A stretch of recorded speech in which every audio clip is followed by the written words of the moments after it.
All right, hello everyone, and happy day of the Lord. It is Sabbath, and I hope today we will have a good time together.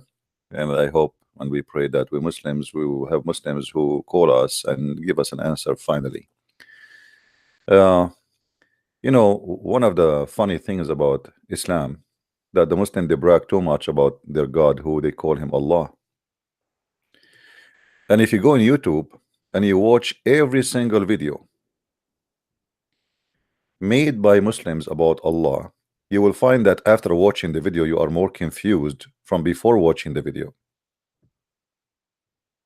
Not a single Muslim knows he is worshipping who. All what you know that there is a God, his name is Allah. I wish I can play for you some videos so we can die laughing together. Especially at those American convert like Yusuf State. When he tried to explain his new God, Allah, you will have diarrhea literally when you are listening to those Muslims. Now my Skype is open, and I hope that we will have a Muslim, whoever he is. He's a scholar, he is old, he is young, it doesn't matter, will call me and tell me who is Allah.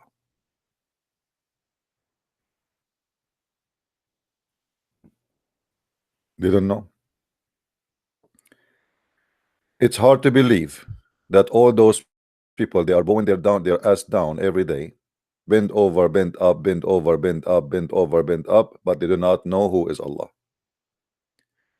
And be my witness if it's hard to believe. Here we go. We are live on air, and we will be happy to take any call from any Muslim who would like to explain to us who is Allah.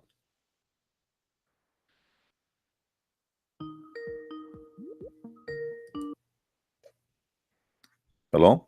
Hi, Christian friends. How are you? I'm fine. Do you hear me? I think you don't. Hold on. All right. Do you hear me, my friend? Here. How are you? I'm all right. So nice, nice. Before you start your topic, I thought that I want to call you and ask a few questions about Christianity. If it's Okay. okay for you. Sure. Go ahead. Okay. So you know that I left Islam. Also, we have spoken a few times in the past. All right. I'm the guy from Germany I understand. who left Islam. So my English is not so good. But since I left Islam, I make some thoughts about Christianity. So because in now there are two options for me. Also, I'm searching the truth. You know what I mean? I understand. Yeah, and I hope that you can help me if also to get rescued my soul. I want to tell you why I left Islam, which also I speak, yes, and you listen. Yeah. Maybe then I can ask. Yes, so I left Islam because of rationality, because the Quran explains that it's a word of God, but so could not be that there are contradictions, errors in science, historical errors, absurdities, and copies from other religions like pagans and tales and Christianity, Jews, that are for me the way to prove whether Islam is right or not. And I have seen that Islam is not right, is not true. So I want to know what is the way of proof for Christ. Yeah, can you? Because I don't want to judge Christianity like Islam with the same criteria. So I want to ask someone who is with Christ, what are the, so how can I find the truth? All right. Well, the thing, the unique about Christ is that Yes. maybe we don't see him right now, but the second you accept him in your life and you are decent about accepting, it's just not like a guy who want to say I'm a Christian. You will see a huge change in your life. You will be a different person, and here the different person you will be noticeable to the point. Even if you are a violent man, a criminal, you will turn to be very peaceful, very loving. You see, when somebody convert to Islam, as an example, if he was peaceful all his life, And Mhm. the second he converted to Islam, he turned to be an evil man. He want to kill people around him. He hate his Yeah. family. In Christianity, it is the opposite. And Mhm. here we find that there is a real spirit, and this is spirit of love. So there's Mhm. for sure the Lord himself, he will prove himself to you, and this is Mhm. something you cannot experience unless you became a believer.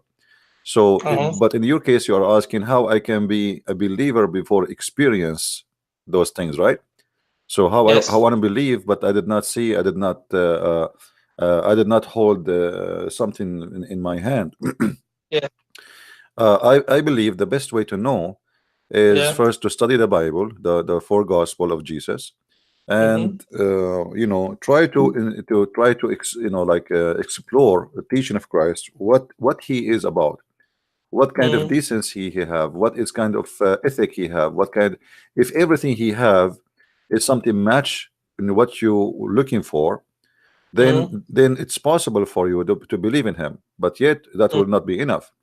Then you are going to ask, you are going to, for me, you have to Mhm. pray to the Lord himself and say, reveal yourself for me, let me know that you are make me really think of you and accept you. Can you do that? You are a Mhm. true And God. you will do it? You You, think you will do it? there's tons of stories of people who they did that, and the Mhm. Lord, he speak to them, and the Lord, he gave them a sign, he gave them a way Mhm. to lead them to his direction. Mhm. So it's not. Also, the thing is, so I cannot search for contradictions, or when I study the Bible, I Mm. guess that I will find contradictions too, or error in science, mathematical errors.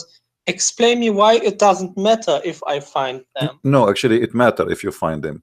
In fact, those Yeah, are not really contradiction. You see, the problem is that yeah, those who they are speaking of contradictions, they are short of knowledge. As an example, yeah, if I say David, he have 700 rooms in his house, and different page says he have 20 rooms, yeah. that is not a contradiction, because Why? each one of them he report a story about certain time. So when I build my house, I don't have 700 rooms right away. I have 200 rooms, maybe I have one room, maybe I have no rooms at all. So people who have knowledge, they did not notice contradiction, because for them this Mhm. is something like it is not you see, when as an example, in the other day somebody told me about the 30 silvers. He said to me, it says in that book, the story of the 30 silver, but we go there, we cannot find it. This is contradiction. But there it Mhm. mentioned the person who is the story about him, about the putter, who is the Mhm. person who paid the 30 silver. So it mentioned there, and then you will find it in the book of Zechariah. So if you have knowledge, Mhm. then you will not see contradiction. But if you have ignorance, you will have contradiction. In Mhm. Islam is the opposite. In Islam, the more knowledge you have, the more contradiction you see. Mhm. You know. Yeah, yeah. So Mhm. what is contradiction for some? That is because of their ignorance, not because So you studied for yourself the Bible, and you well, like I you. am like everybody. I heard of those contradiction before, like you are Yeah, saying yeah. now, and I did search them, and I found they are silly and stupid, and there's nothing there. So you can study all the contradiction people they are saying, speaking about, and you can research the answers, of the Christians. Now, for sure, some Christians, they struggle to give you an answer about certain issues, but that not Mhm. because, again, not because the Bible have an issue, because Mhm. themselves they are limited with knowledge. You Mhm. know what I mean? Okay, I Like when understand. Yeah, yeah. Jesus speak in his time to the Jews, as an Yeah. example, he said to them, "What do you say of the Messiah?" The Jews, they said he is a son of David.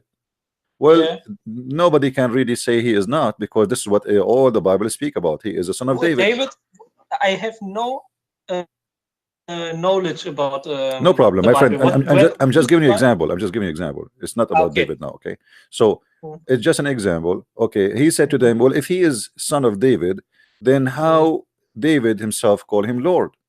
Now, Mhm. if you are a person who do not know where David called Christ Lord, you will be wondering, Mhm. where is that? This is a contradiction, right? Where? But if you are a person who have knowledge, you will know that Yes. this is something, a quotation from the Old Testament, and it's exactly saying as he said. So when we speak without knowledge, we make a Mhm. foolish judgment, So read, study Yes. first, and then try to research again. Don't search for the contradiction before you study. Just study.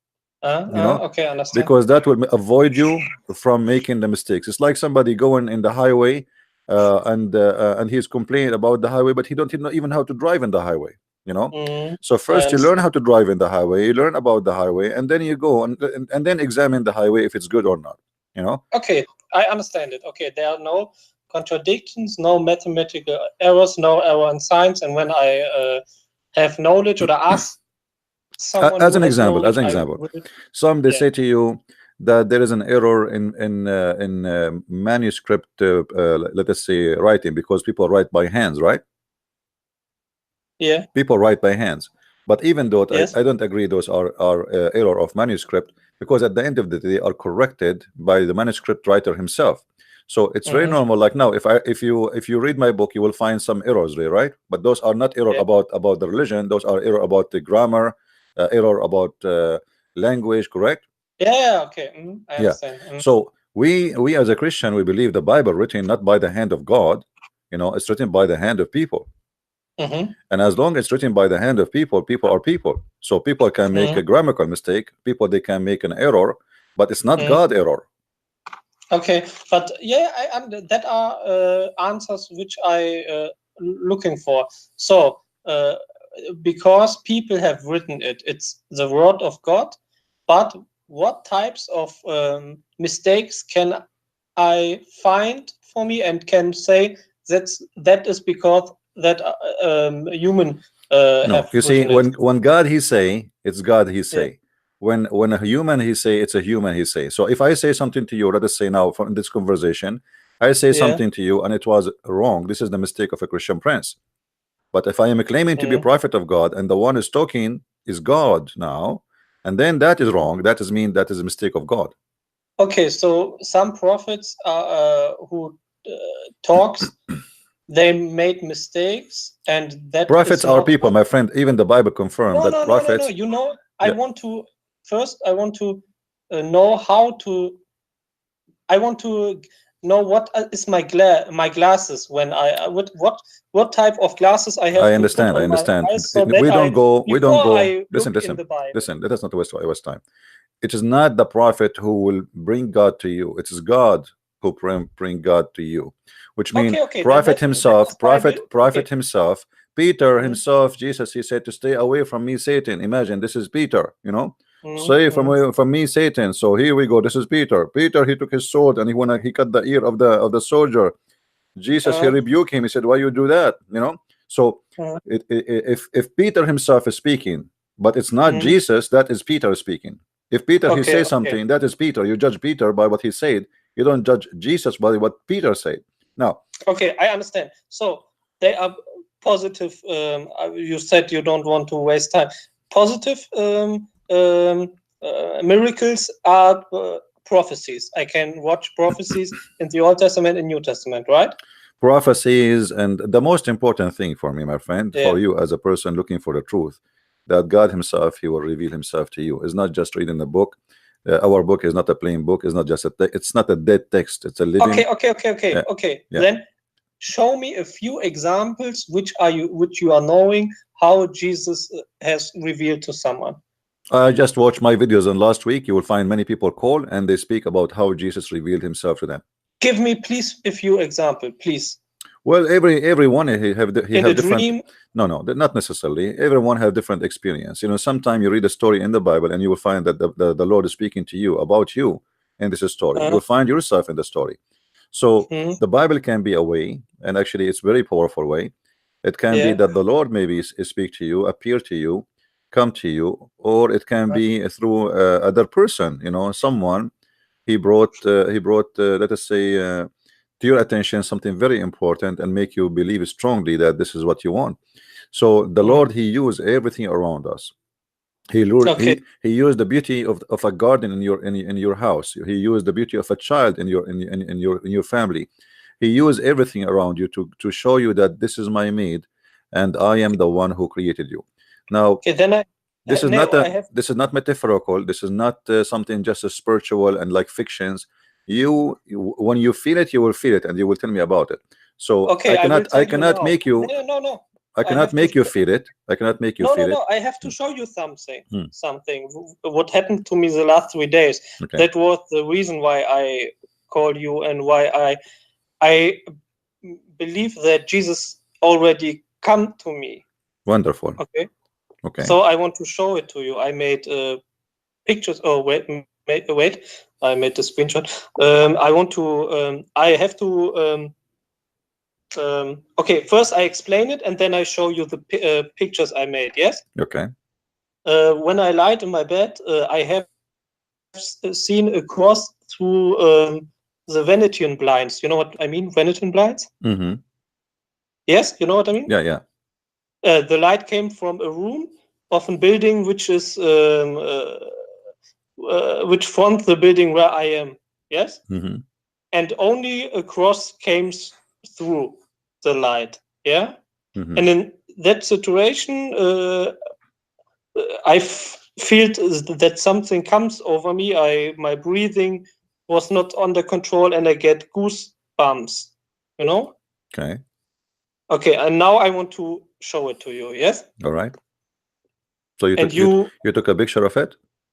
Yeah, in a video I made. I was thinking about it, and I want to show it to you. Okay.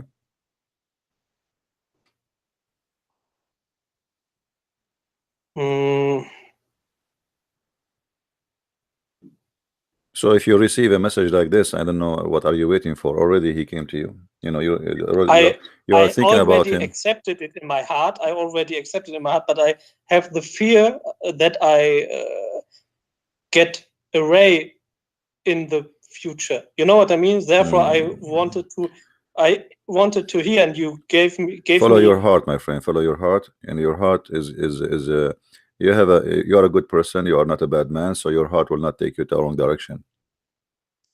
You know, as long you accepted the Messiah in your heart, that's it. You know, I remember you when you called me. You know, we debated, me and you, and then you decide to leave Islam. You remember? Yes. Right. Okay. Since you did make that decision in your heart, do you feel like you made a mistake, or it was a good decision? No. Okay. No, it was a very good decision. Okay. You have to zoom in. I want to show you more. Yeah, I see it actually. Do you see the cross? I see the cross. That's really strange. But wait, next day a cross came again, but in another position. Wait, that was the first day, and then. But there's nothing there, right? It just like looked like a cross, but there's nothing there, right? No, that's wait. I think you sent you a picture when it's day. When I have the light on, my room is very. No, actually, it's filthy. dark. It's dark room. Wait. I sent you now a picture when I made the light up. Right. It's for me. It's very dark. I see only the cross. I see like the behind of like the window or the wall. You know, this is what I see. Wait.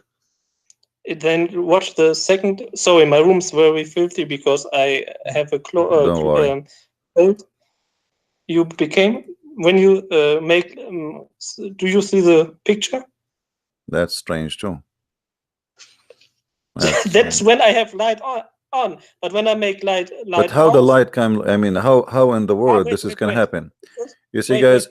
The light is on. Still, there is a light in the wall, which have nothing to do with the original light coming as a cross. No, wait. It's from. Wait. I show it to you. How? That's really amazing.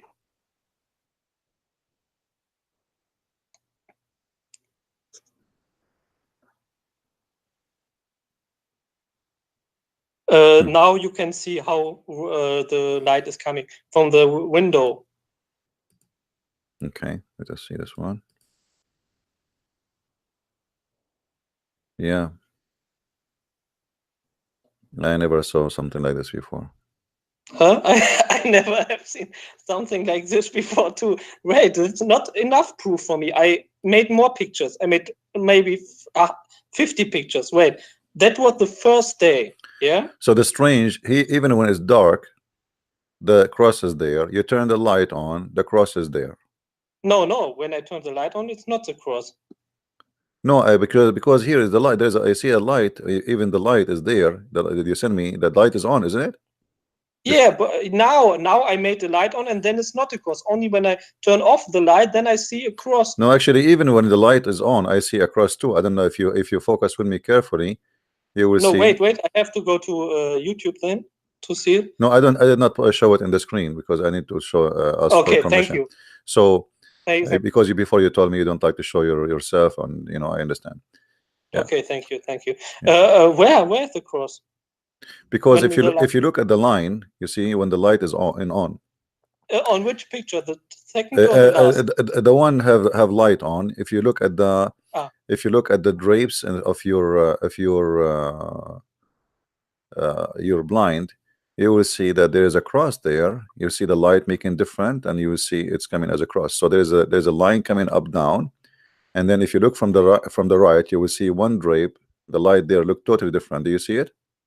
Not yet. Is it? I sent you 3 pictures, right?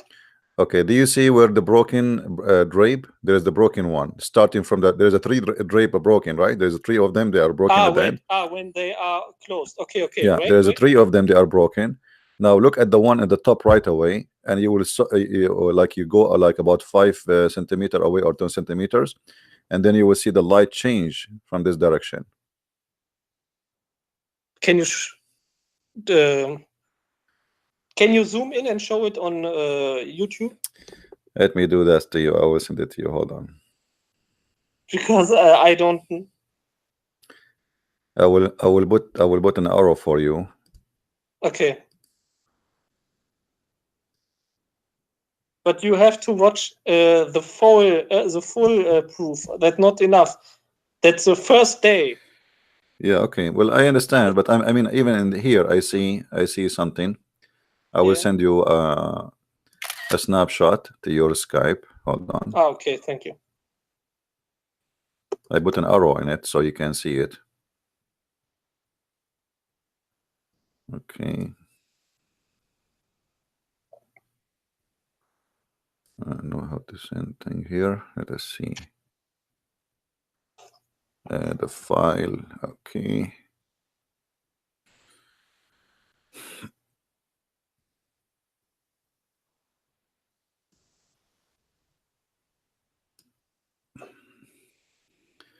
Okay, take a look.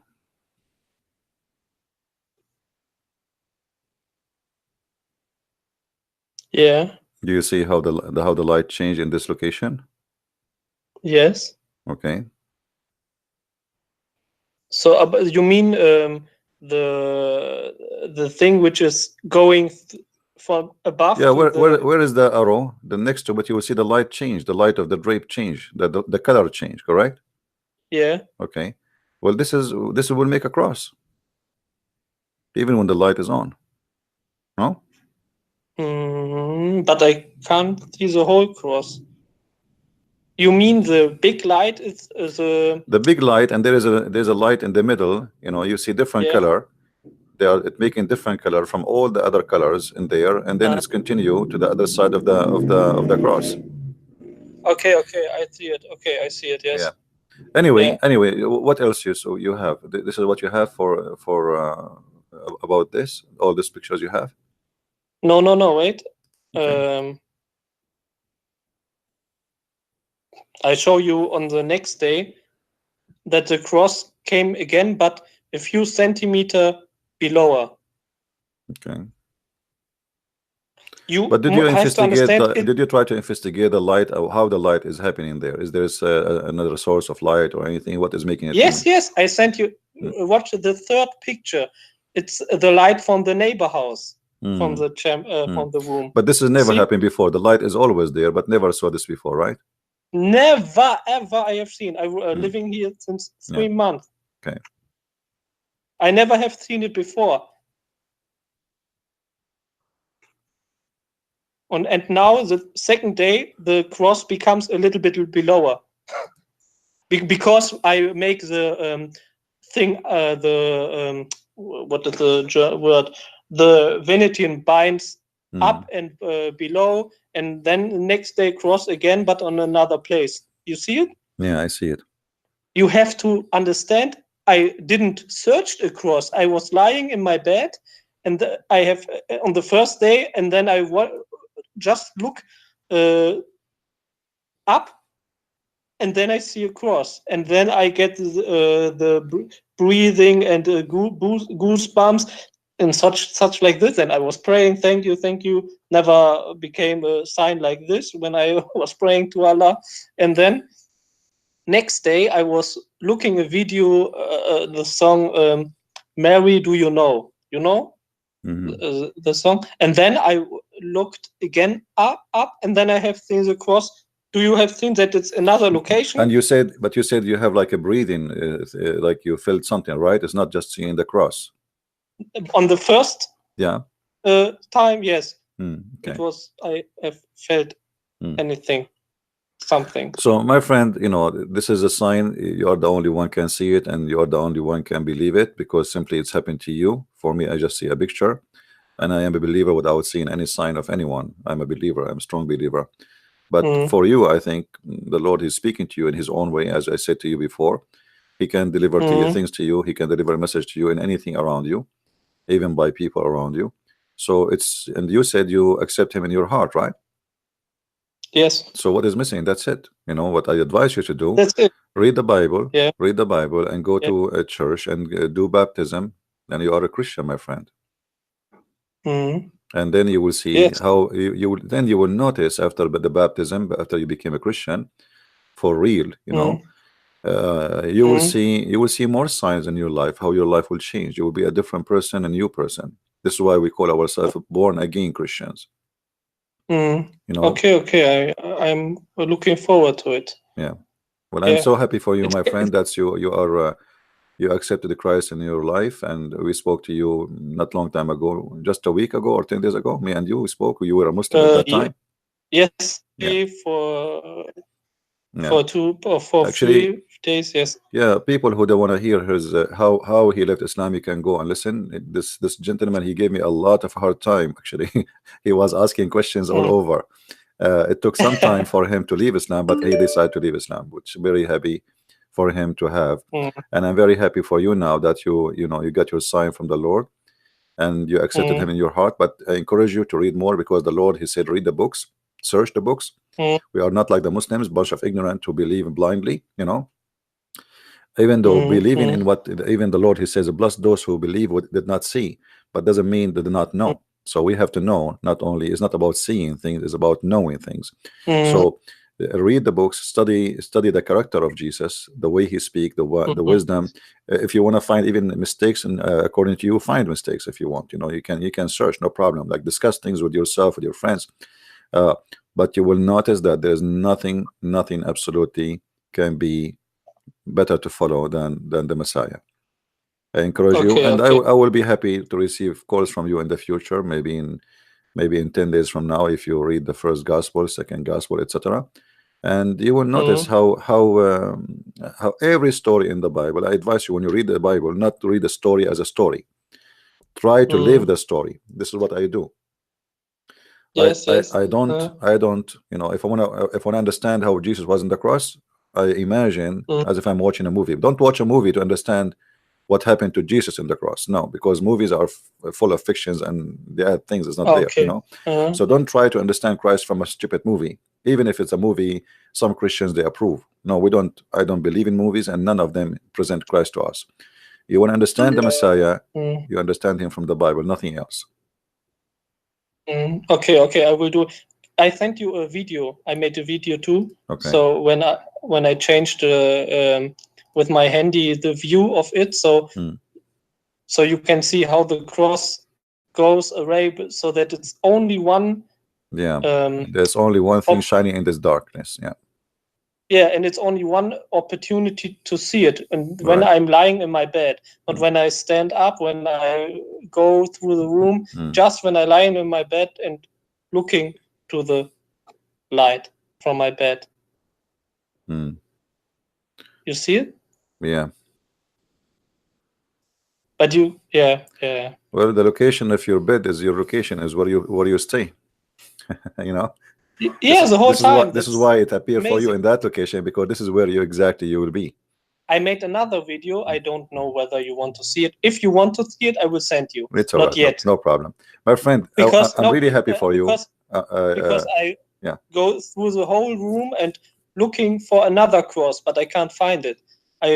6 minutes, and then I went through the whole room and looking for another cross, but one opportunity, I'm lying in my bed and I'm making a video from the cross. That's the only possibility to see it.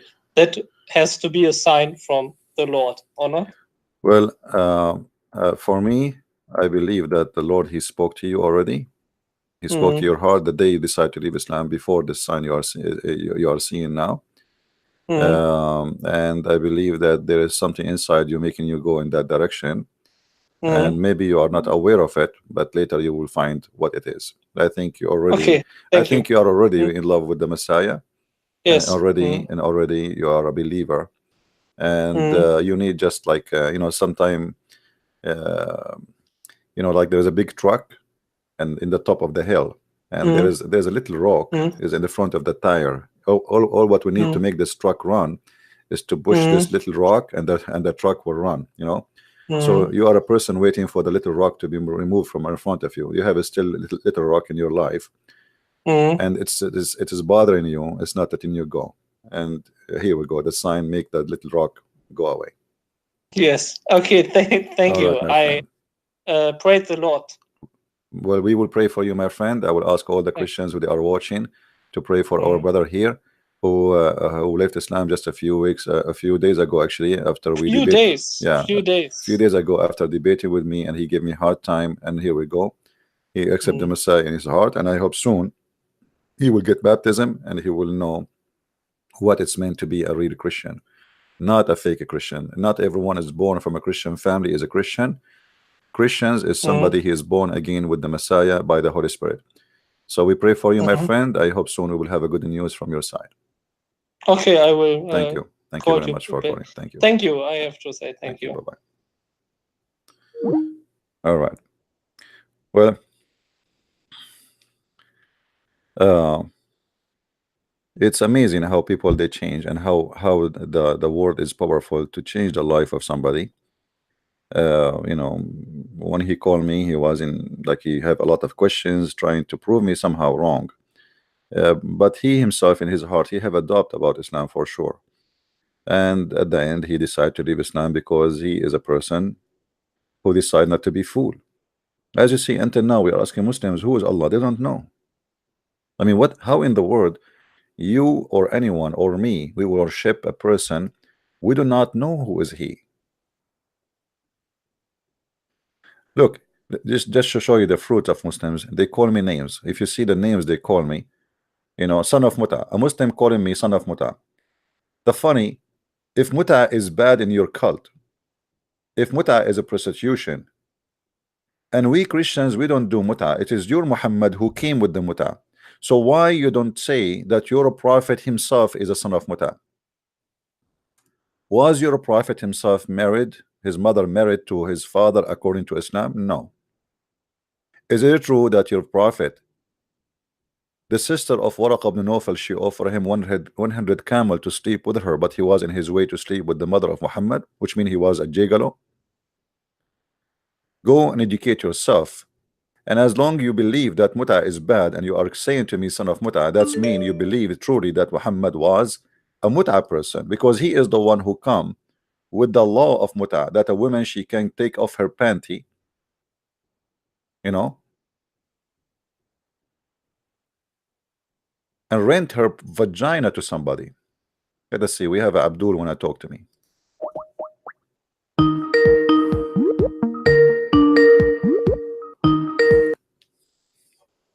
Hello. You again? Yes. Somebody saying to me, the son of Muta. What do you think about the Muta? Yes, what's wrong? What, tell me, what is the Muta? The Muta is a woman, a Muslim woman. You see her in the elevator, you say to her, take off your panty, I will give you $10. What kind of God he teach you such a teaching?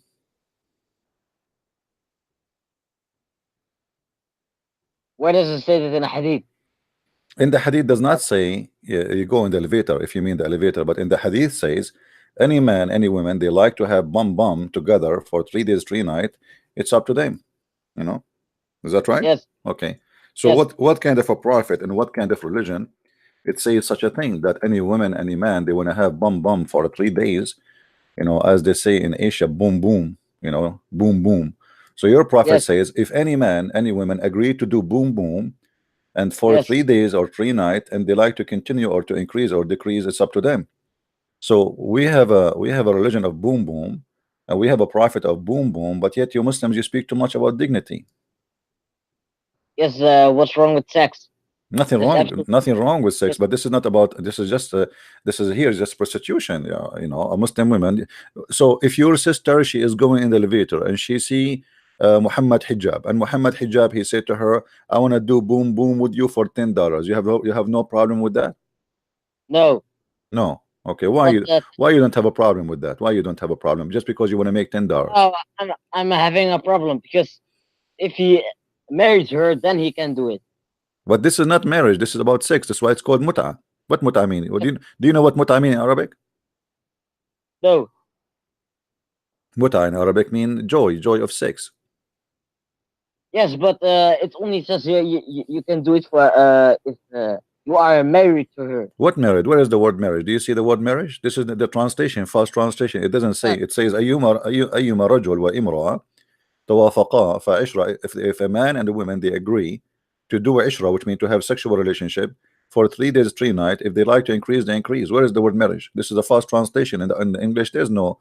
In Arabic, there's no marriage. This is boom boom. Your prophet is the prophet of the boom boom. No.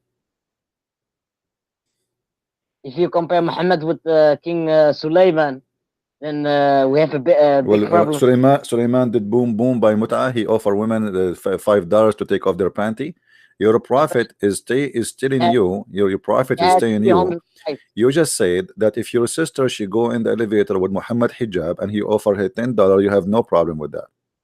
No, that's different than What do you this. mean different? What do you mean different? This is you have to pay her. Isn't it true that you have to pay her money? What do you mean No, no? What do you mean no? you don't have to pay her money. No, you What have is- to pay her. You are a liar, my friend. You are a boom boom guy. Read the Quran, chapter 4, verse 24. It says you have to pay them their wages. This is talking about muta. This is muta. We are talking about muta. So all this time you are talking, you do not know we are talking about what? I told you since you called me, we are talking about muta. So muta is something you pay to a woman. You pay money to a woman to take off her panty. You do boom boom and thank you very much. Praise be to Allah. What kind of religion this religion is?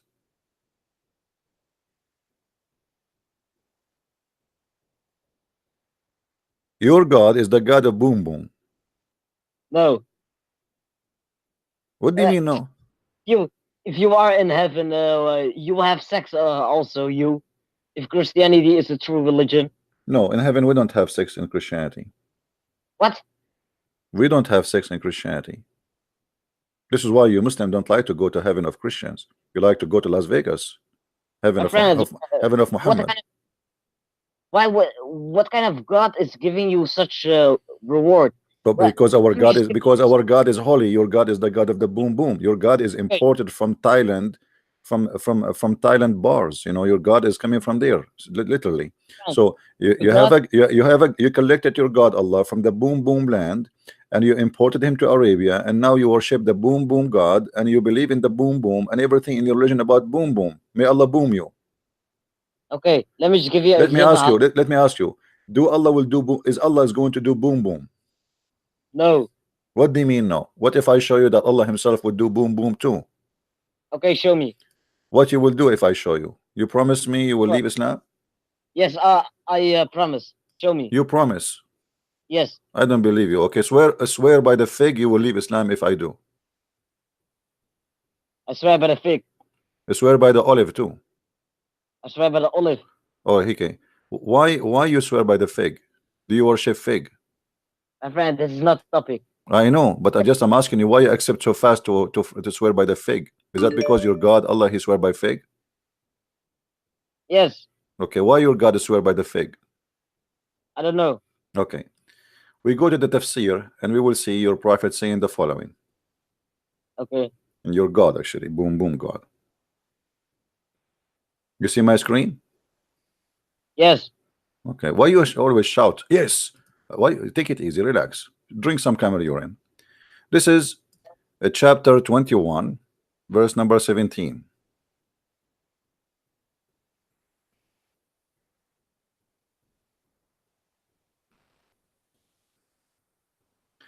Does it say that your God Allah, if he desire to have boom boom, he is going to have boom boom with the black-eyed women or the angels of God? If he desires it, but he doesn't. It doesn't can do matter, whatever but it says if he want to do boom boom, he will do boom boom with the virgin Huri. Yes or no? If your God wants to do that, he can do that. Okay. But Allah does. So why you said to me, if I show you that your God will do boom boom, you will leave Islam, and now you'd have no problem with it. So you agree that your God, he will do boom boom. No, he doesn't. What do you mean he would do? Here we go. It says this is your He said Muslim desires. first translation saying, had we desire to have some boom boom, which provide us some boom boom child, we would found it with ourselves from among the beautiful eyed Huris. Your God Allah wanna do boom boom with himself, and he called boom boom himself is the No, black-eyed no, women. I- How you are a Allah? liar. Okay, Where explain to did me. you say that? Explain to me. Allah is going to do boom boom to the beautiful eyed women, and he called No, himself ourself. Okay. if he desires. If he desire, that's mean he have a penis. Because if you desire and you don't have a penis, that will be a problem, right? Oh, if he wants to have Do a your penis, God like, Allah, do your he can God do that. Allah, is your God Allah capable of doing boom boom with the black-eyed women? Yes or no? She's yes. Yes. If your God, Yes. if your So God, Allah, guys, Allah, he is capable of having sex with the black-eyed women. So how you Muslim you say to us that Allah is not a man, but he have a penis of a man? my friend, if your God wants to have sex, he can also do that. It's God. He can do whatever he wants. Suddenly your God can do whatever you want. When you want, he don't know. You see, when we say to you, do your God have a son? You say, no, he don't have a son. Now your No. God, he can do whatever he want. Okay, how? But in order to do whatever he want, he have to have sex with the women. He have to have the nature of a woman. How you can? Because the women, she have a private part of a human being. In order to have a sex with a human being, a female, you have to have a private part of a human being too. So do your God Allah have a penis of a man? Oh, he doesn't have a penis. So what he will use, his finger? No, he's not gonna have sex. But you just said to me, if he want, he can. Of course, your Okay. God too. So if he want, he can. If he he can do it by what? Using his finger, using his nose, using his toes, using his what? What he will use exactly? Yeah, if he wants, he can have a penis. He can have a penis. Where he will get the penis from? He will create a penis for himself. No, he will wish it. Or create. Oh, so like he says, I wish I have a penis, and right away, like boing, something will come from between his legs, and he will have a penis. Oh, I mean like snapping his fingers, and he will have a penis. He snap his finger, and the penis will come out. Yes, I like that. wishing. Oh, like him, like this, huh? Like this, and the penis will come out, boing. Okay. Yes. My friend, I hope that your God Allah will not snap his fingers when you see him and your head in the front of his, because the penis will come out and you will be in trouble. So, my friend, don't say me, my friend. I want to ask you here. Do you see the way it says ourself in the text? Do you see what it says ourself? This tafsir al-Jalalain is a fabrication. Why it says ourself if Allah is one?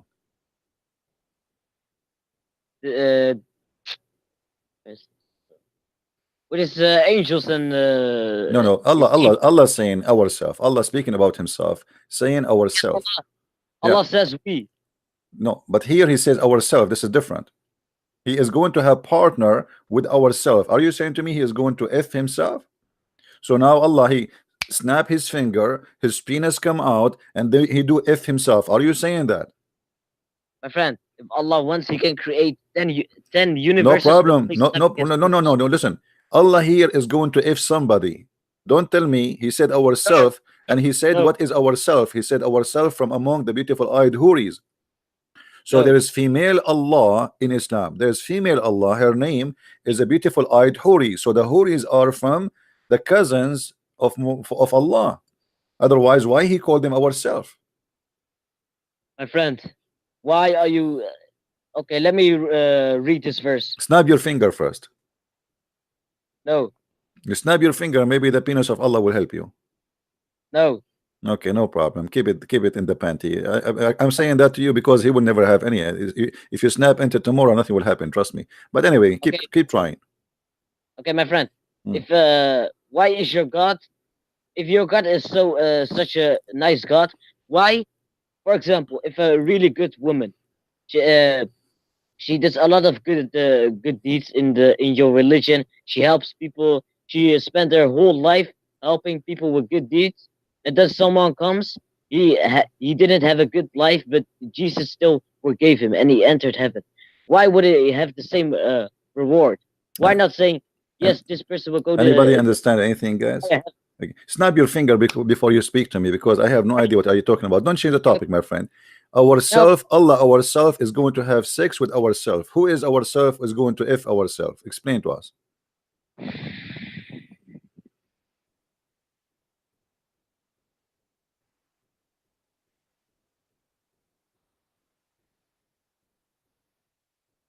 I don't know. Why you do not know? By the way, I like the idea that your God is going to have sex with the angels, because as you see here, it says he will have sex with the angels. But angels in the Quran, they are male, don't you know? My friend. No, don't tell me, my friend, now. I want you to answer me. How Allah is going to F the angels when the Quran confirmed that the angel of Islam, they are male, not female? Because he's not going to F them. Well, here we go. But he said, if we want to have sex, we will have sex either with the black-eyed women, Huri, or with the angels. Okay, the angels are male. So your God Allah will snap his finger, his penis will come out, as you said, like an antenna for a fancy car. For sure, his penis will be long, really. He's Allah, I mean, he's Akbar. And then he is going to have sex with Jibreel.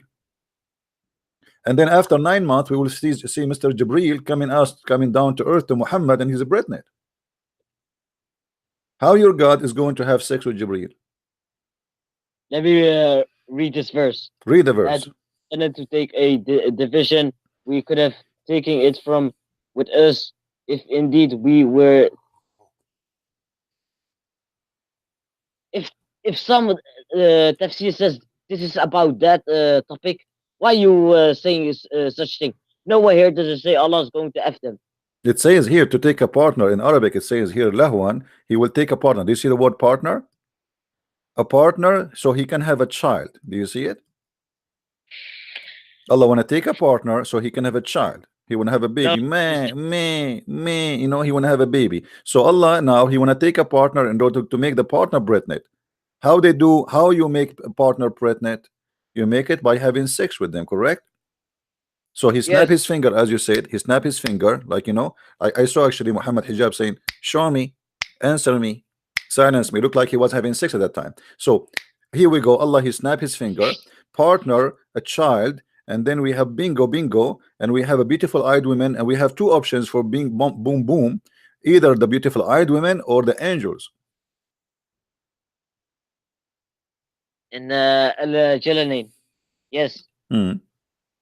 Oh, okay. And so how Allah will have sex with the angels? They are male. Because he's not. What do you mean? Let me ask you. Do the Muslims in the heaven, do they get Muslim men, do they get pregnant? No. What do you mean no? If I show you, what you will do? Okay, show me. Okay, I will show you. But don't do anything to your, like, okay, don't get pregnant. Okay. Okay.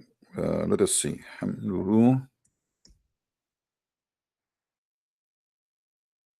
You know Christianity? Don't tell me no Christian. Here we go. The Quran. Don't change topic. You're a prophet. He said, if a believer he want to have a child in paradise, he will be conceived and born, grown up in a short while according to his desire. So you is going to be pregnant and you will deliver a boy or a baby. You tell me how you will get pregnant and you are a male. Yes, it's about women. This is not about women. It says a believer. The believer, speaking about men. Here we go in front of us. Al-mu'min, not al-mu'mina. In Arabic it says al-mu'min, which means male believer. Al-mu'min. Let me highlight for you. Here we go. Al-mu'min. Do you see it? Al-mu'min. So not al-mu'mina. So when a believer, when a Muslim man believer, he wished to have a baby, he is going to get a breastnet and he will deliver the baby in less, actually in Arabic it says fi sa'a, which means in less than 1 hour, in less than 20 minutes actually. Okay, so you are in heaven and now you wish to have a baby and now you get a breastnet. How you get a breastnet? Who is going to make you breastnet? It's your wish. Allah was.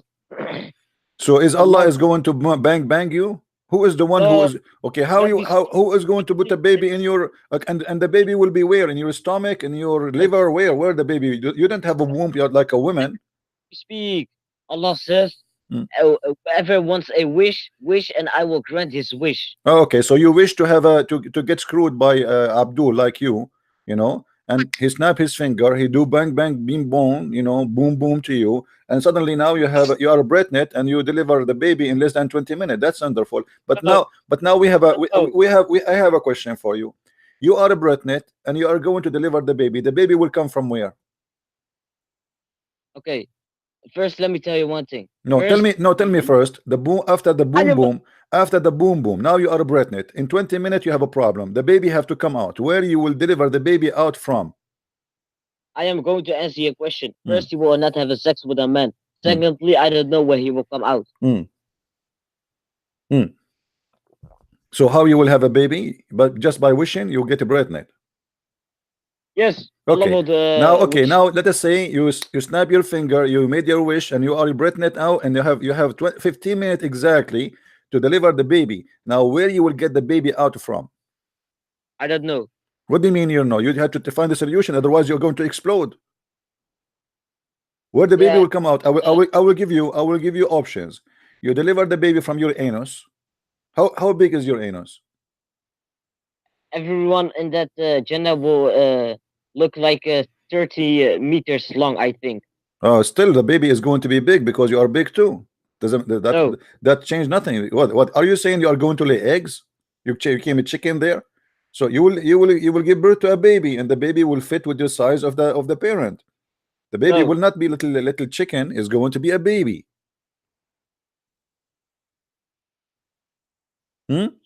Where you will deliver? I want you to think with me. Where you will deliver the baby from? Until now, you did not give me an answer. Where the baby will come from? Out of your anus. Out of your anus. Your anus, not mine, because I will not. I'm not a Muslim. I will not be there. Okay. So you Muslims in the heaven of Allah, you will shit babies. If a man wants to, yes. Okay. What a shitty kids you have. I mean, if your baby are coming like shit, that's shitty religion, man. Anyway, you know, I really like talking to you, but we have to give a chance for other Muslims to call. Do you mind to take a break so we can receive some Muslim calls and you can call me later again? Yes, but can I show you one hadith? Just 1 minute. You want to show me a hadith? Is it like about boom boom? No.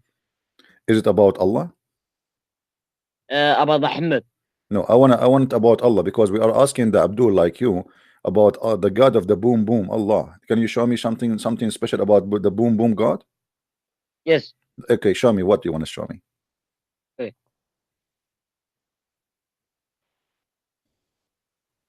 Okay, you send me something in the Skype.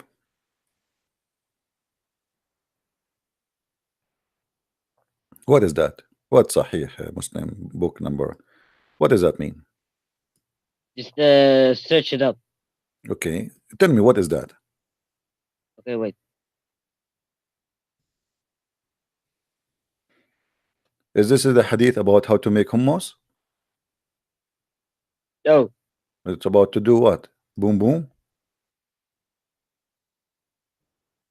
Okay. Yeah, I'll send the link. Okay. Oh, okay. So okay, so you want me to put that in the screen? Yes. You will promise me you will not be sorry? I will not be sorry. Okay. Muhammad, he said that the human being is created of 60, every child is created of 360 joint. If you go and search right now, you will find that this is a very bad mistake, my friend. Nope. Most scientists agree that a No, human body. nobody agree. This is stupid. This is the Muslim fabrication. They try, yes, yes. No, no, no, no. No, you are. You know, I have this even in my book. If you read my book, you will laugh at this. No. Okay, hold on. So, Scientists agree okay, that a human body has. okay, hold on. If we now show you how many joints a human being have, are you willing to leave Islam if it is not in agreement with your prophet? Okay, you sent your what scientists agree with your statement, and I'll send mine. You know, you will send me an Islamic article written by Abdul. How many No. join? How many join? Okay, no. You see, you are the one who mentioned something to me. Either you accept it or you don't accept it. By scientists. Scientists, yeah, scientists. They are not boom scientists. You know, they are real scientists, not an article written by Abdul. No, it's not by written by a Muslim. It's written by a scientist. It's written by scientists, but isn't it an Islamic article, brother? Okay, I'll show you. Isn't it an Islamic article written No. by scientists or written by scientists? Yes. Your prophet even do not know how the baby is made. Yes, he says. Yeah, And by the way, why is it 360 joints? Do you know? my friend. My Don't, friend, my mention, friend, my friend, don't my mention friend, Trinity. my friend. No.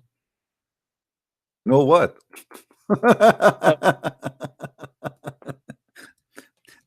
A bankrupt religion. They are trying to find anything, you know, because what they do, they try to the same as they do when they speak about the Quran, speak about 7 layers, and they say this is the atmosphere.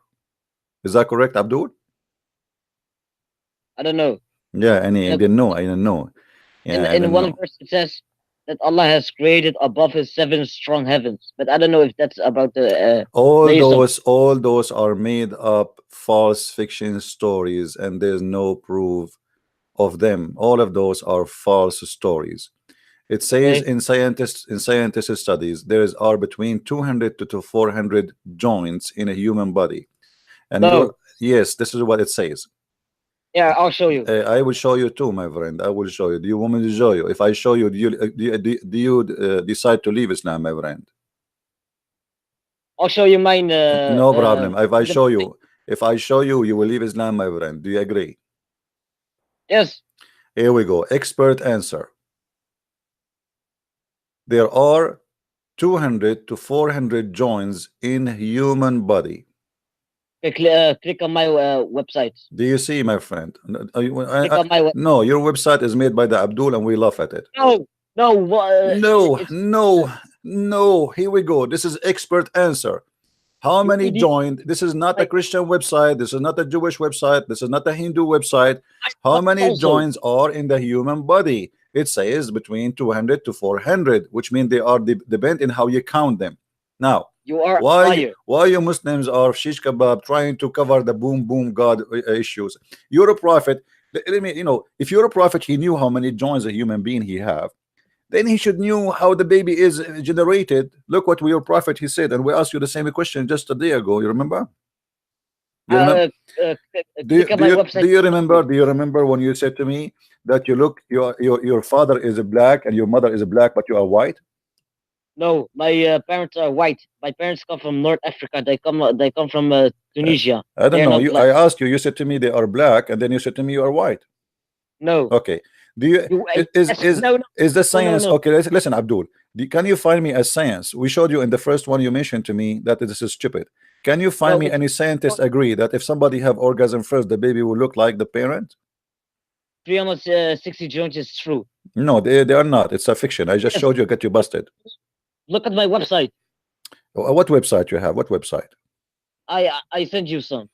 I will send you more. You send me. Well, I just get the answer already. I just search in Google. General. I get the answer. Right. Most scientists say it is 360. No, my friend. No, this is not true. Yes. No. Yes, it is true. It is true. Well, people, they can search it and they will laugh at you anyway. No, okay, search. Okay, how your prophet, let us say for the sake of argument, your prophet who came with a number which is accurate about the joints of the bones. How your prophet he says such a stupid thing here? What?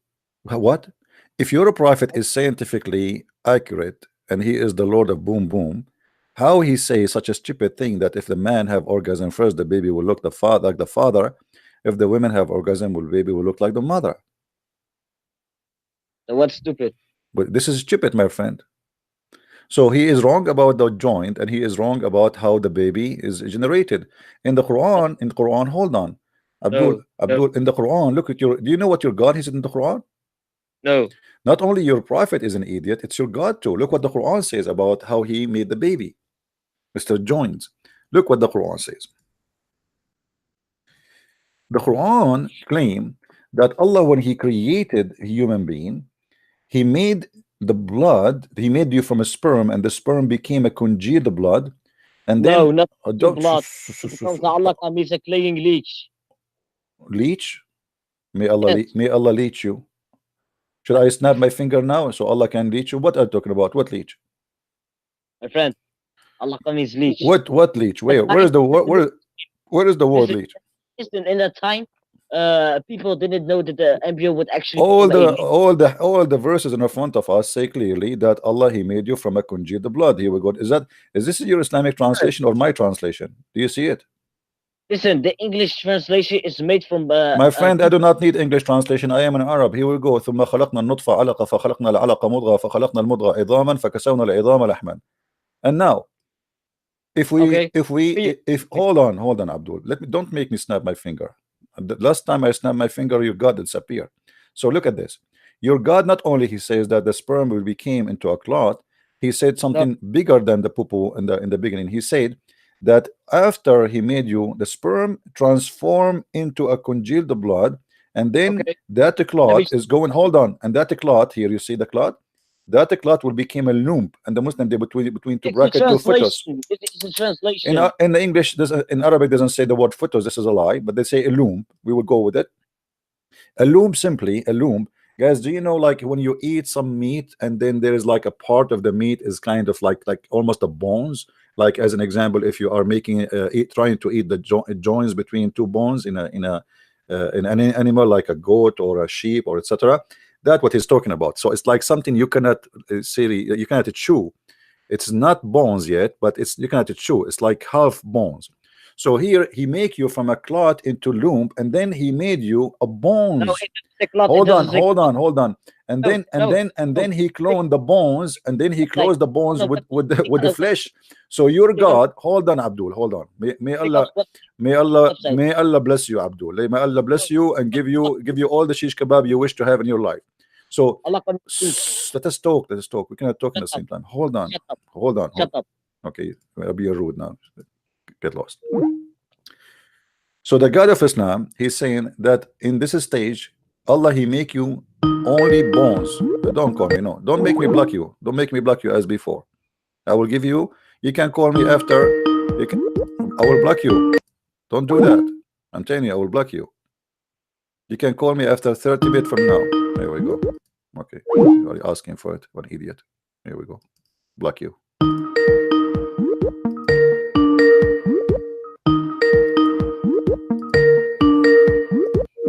Are you happy? You are blocked. We have a Muslim. His name is Murat. I hope you are not Borat. Answer, Mr. Borat.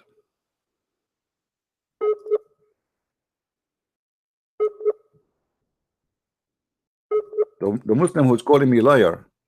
Why you don't answer? Or maybe you have a bad connection. So according to the Quran, according to Islam, according to the verse in the Quran, this is how we look like when we are babies. And then at the end, Allah will close us with the flesh. Who is the idiot here? So after you are completed as bones, then after that, Allah will clothe you with flesh and skin and nerves and blood. Who is the donkey here? Mr. 360 joins.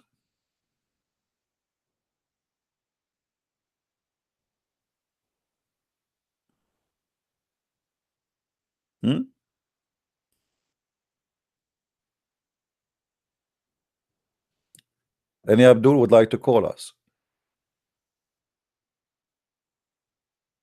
This is what the Quran is saying. Here we go. I'm not making things up. This is the Quran saying that he will make you bones, and then after that he will clothe you with the flesh. After he make you bones, then he at the end he clothes you with the flesh. Do you see it? I'm not making things up.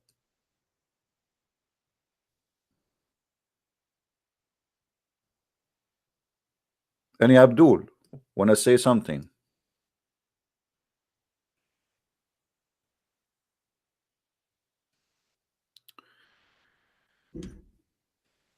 I am Allah, worship me. I am the one who knows everything. Ask me. Question there. How they make ice cream? It's very simple. You bring a woman, she have big breast, and she just gave birth to a baby, because that means she have milk. And then you put her in the mixer, you shake her a lot, and then after that you squeeze what is in her breast, and that will be called yogurt. Hello? Yeah, just been looking at that thing about the bones, and the very first time I actually do look at the Google, it does say 360, and when I look further, where there is actually a little bit of scientific documents, it says 206. So how come Google is doing all this crap about giving us wrong information? I mean, this is really, really staggeringly stupid. That no, it's not. It's not the fault of Google. It's the Muslims. They flood the internet with fake articles, and then Google is just a search engine, and whatever you search is going to come in the top according to the search engine. Okay, and the second thing you ended up saying, you know, and I've been listening now to you for a while. You're ending up saying that you know, like there's no prophecy in the Quran, but it looks like there's many donkeys. So I think they got that one right. Yeah. Well, I don't want to insult donkeys because I've been told by in America you cannot insult donkeys because they have rights and we have to respect them.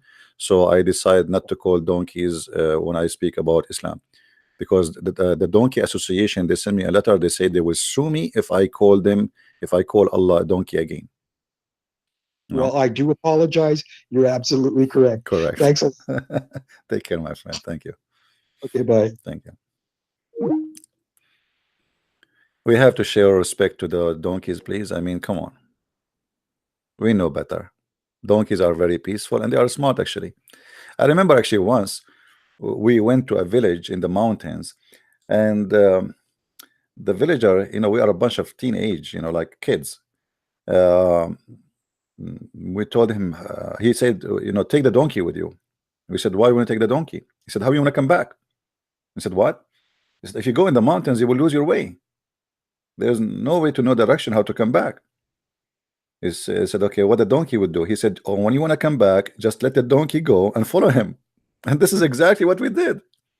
You believe it or not, the donkey, he took us home. And not only that, he took us in a short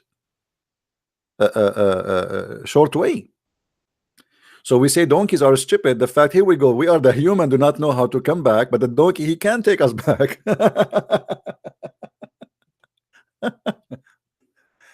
Oh boy. Okay.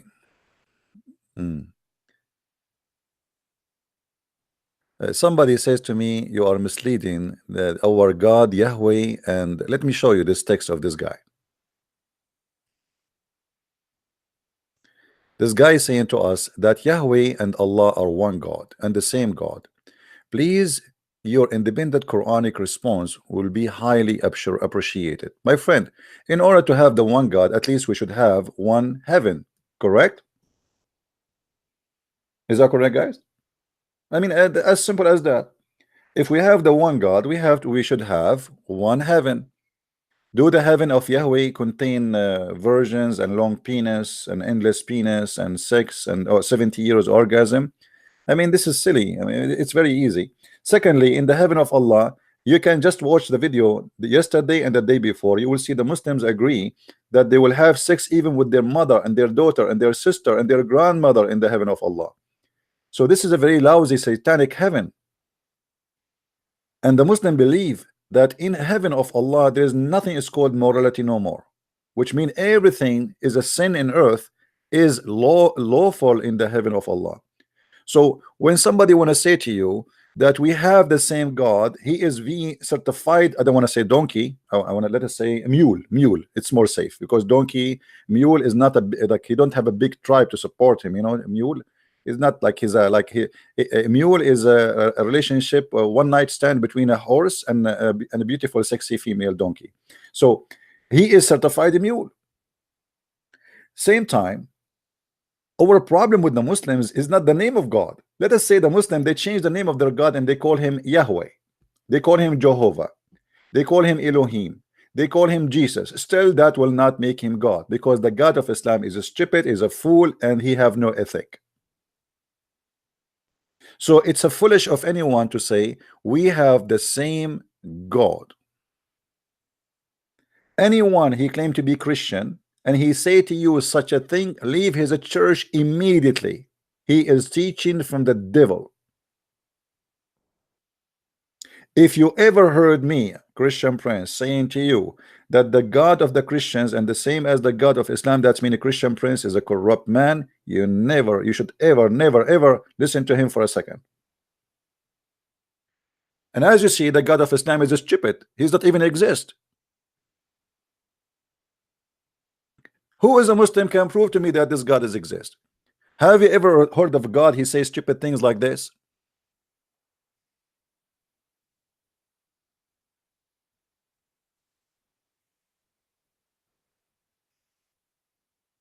Right?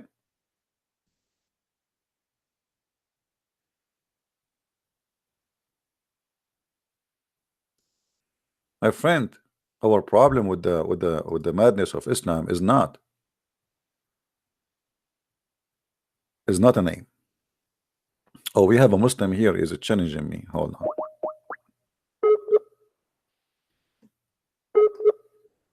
I like it when a Muslim here challenge me. I feel like there is fear. I'm scared. He's not even answering now. I mean, they say debate me, and then when we call them, they don't answer me.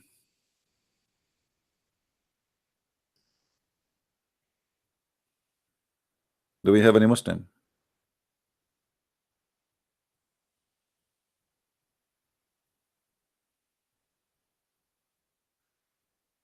I am asking the same question, who is Allah? Since I was a teenage. And not even a one Muslim he knows who's Allah. Oh, what they say to me, he's a creator. Creator of what? Even that answer is not a good answer. Why? Because the Quran says that Allah is the best of the creators. So how Allah is the best of the creators and you say to me Allah is the creator?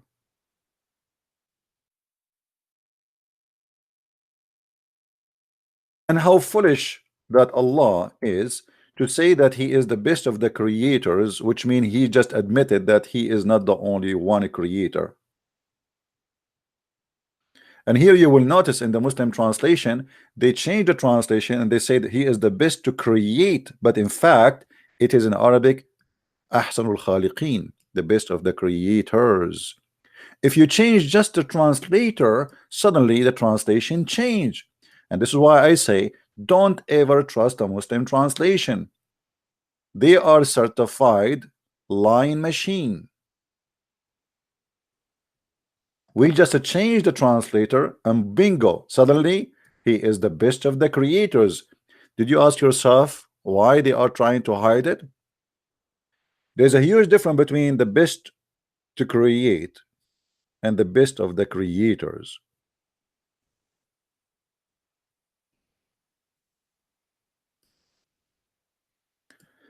We repeat our question again.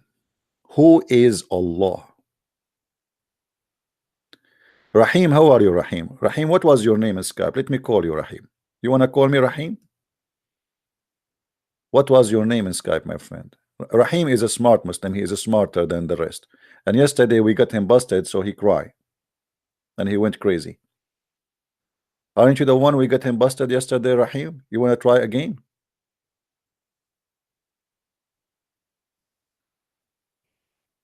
Rahim, aren't you the one we got him busted yesterday and the day before?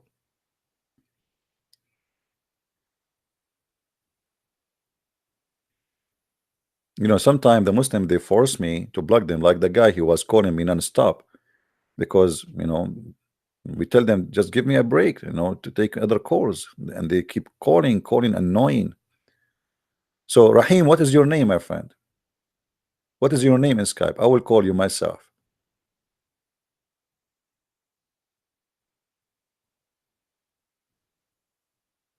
What's your name, Rahim? Guys, don't call him donkey.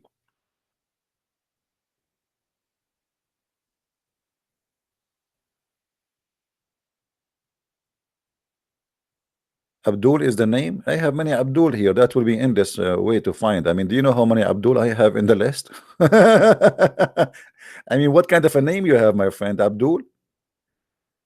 Is it Abdul? Because the guy, I just blocked him. You are the one who was calling me a second ago, Abdul 113. Are you the one who just I block him? Abdul 113. Are you the same one? By the way, once I was in the Philippines and I was going in the elevator speaking in Arabic. There's a Filipino Muslim, he heard me, so he said to me, Assalamu alaikum, because he thought I'm a Muslim. I'm speaking Arabic, you know. For them, those idiots, they think anyone who speaks Arabic is a Muslim. So he said to me, Assalamu alaikum, after I finished my call. I lost connection actually in the elevator. So I said to him, Wa alaikum assalam, Abdul. And then he looked at me, he said, MashaAllah, how you know my name? I was like, what? MashaAllah. He was like, wow, how he knew my name. You should see his eyes like coming out.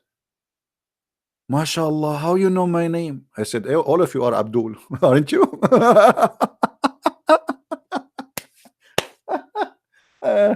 So he said to me, so brother, I'm really happy to meet a Muslim Arab. I said, I am not a Muslim. I am an Arab, but I'm not a Muslim. Do I look like stupid for you? He said, what? And then I took him to I was going upstairs, so we changed our mind. I said, do you want to go and show you some verses and we can talk? So I took him and we sit in a garden close from the building, and we start, and each time he said, there's no way. Huh? Where? No way. Huh? Where? No way. Huh? No. I mean, this Abdul was getting dizzy, his eyes like, ooh. And then he said to me, I'm going to check it out. If this is true, I'm going to leave Islam. And then after that, it took time. I saw him second time. He was with his wife, and she is wearing a burqa. You can tell they are crazy, you know, terrorist style. So when he saw me, with his wife, he don't want his wife to know that he spoke to me before. So he was like moving his tongue like don't talk to me now, not now, you know. What a Abdul. Abdul, yeah, Abdul. So who is a Muslim? Want to tell us who is Allah?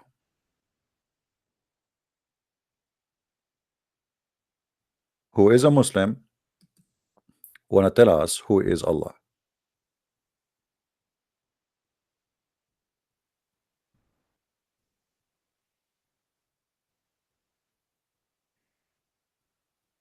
Any Muslim?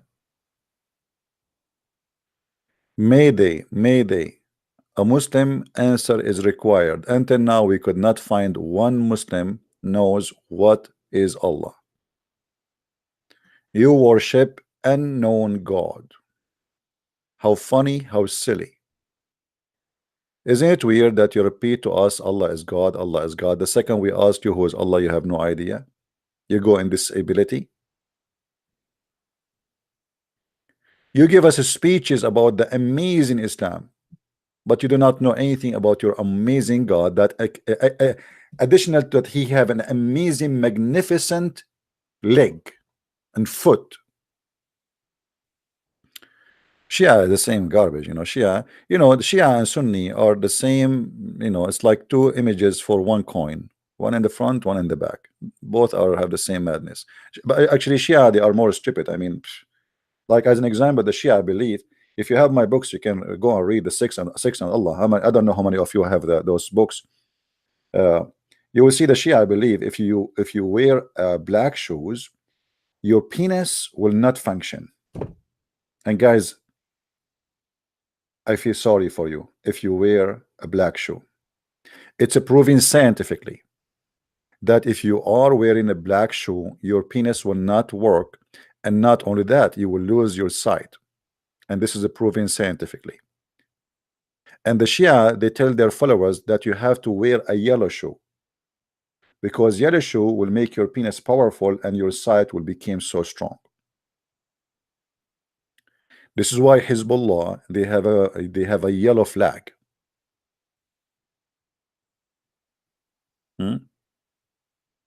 I mean, don't go to the Shia. Shia, it will make you die laughing more, even from the Muslim Sunni. Like we saw the Muslim Sunni believe that in the heaven of Allah, a Muslim man, he is going to be breathed. The Shia know better.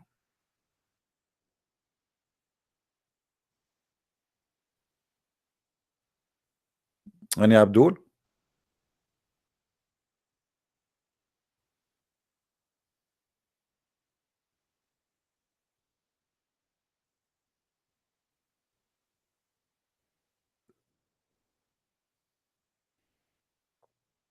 Zero Abdul?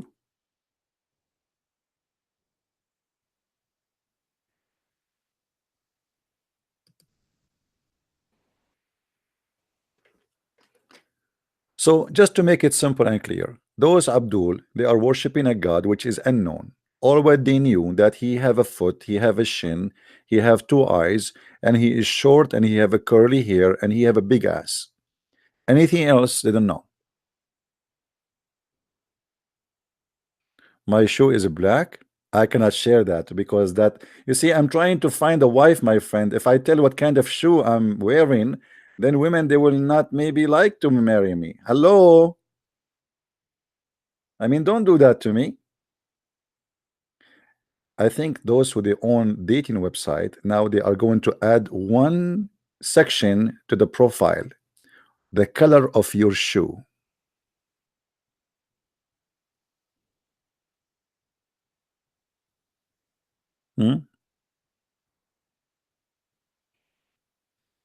Actually, I find it very funny, by the way, that in the heaven of Allah, as an example, for those who do not know, all women, they will look the same. How they will look like? Anyone remember? We just yesterday we showed you the picture. Hold on.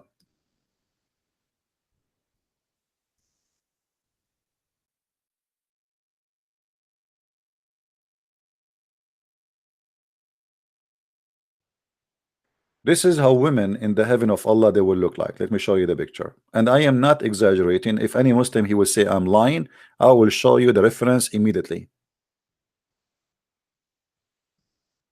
I challenge any Muslim actually to say to me I'm lying. It's a challenge. Look at those high heels, you know. So imagine you go to a dating profile, all women they have the same look, the same see-through bones, because Muhammad he say you see through the marrow of their bones, and they have the same height, they have the same name, they have the same everything.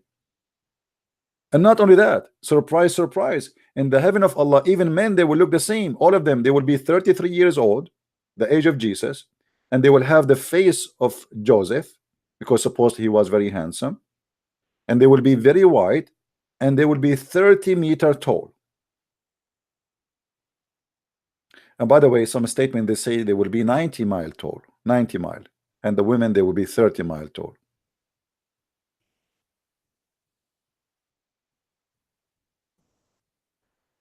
Do we have any Muslim here?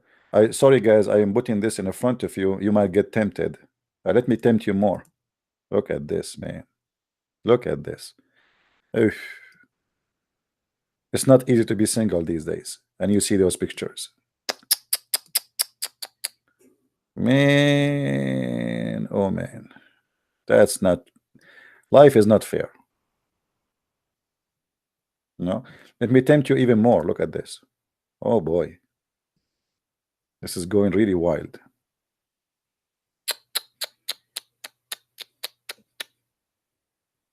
It's getting hot here. I mean, this is somebody open the windows.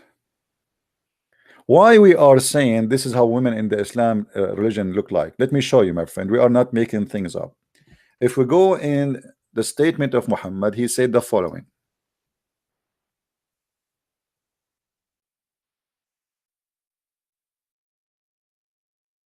Do you see it? He described the women in the heaven that they will be so beautiful, so beautiful. I think should I squeeze it more? So beautiful. This is how beautiful they are. And the reason for him to say such a thing, that women, you will see the marrow of their bones, because Arab people, they like white women. So if you are dark-skinned women, sorry, Arab don't like that. So Muhammad, he want to satisfy the sexual fantasy of his people, the Arab. So he promised them what they like.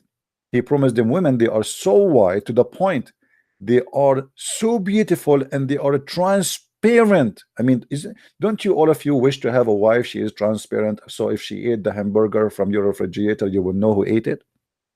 Be honest with me. How many of you went to the refrigerator and you found your sandwich is missing and now you do not know who ate it? You ask your wife, she say it's not me. You ask your son, he say ask mom, ask mom. Now nobody can hide the truth. You will see through. And they are so beautiful to the point they are transparent, and you will see the marrow of their bones and of their legs being seen through the bones and flesh. Do you see it? What do you want more? Be honest with me. This is the dream of every Arabian person like me. Let me close my eyes. I park my camel in the parking lot of Walmart. I go inside Walmart. Oh, the first woman is so big. I mean, why she is so big like this? Or the second woman, oh man, she's even bigger. Oh, forget about those. Those cannot be the version of Allah, no way. And now we go, I see through. Like I see even some women, they are showing their panties. I mean, but until now, I don't see anyone see through. I mean, I want to see through. I keep going. I don't, what is that? I mean, this is really scary now. I better go out. I think I went to the wrong heaven. Walmart is not the heaven of Allah, obviously. Let us go to a different place. I will go to Macy's. You go inside Macy's. Oh, still in Macy's is not working. Still, I don't see through anything. Yes, women there, they are not that big there, but still, it's not. Let us go to a striptease club. Oh boy, striptease club is getting closer. We see through, but not the skin. I mean, we see the skin, but we don't see through inside the skin. I mean, but it's better. We are getting closer. You know, I mean, we are there. Any Muslim? Go to Ross. What Ross? Do we have any Muslim here have any kind of explanation to us about what kind of religion you have? Yeah, big mouth, speaking about the amazing God. Oh, what we see is garbage. What is this? Are you really believing in this garbage?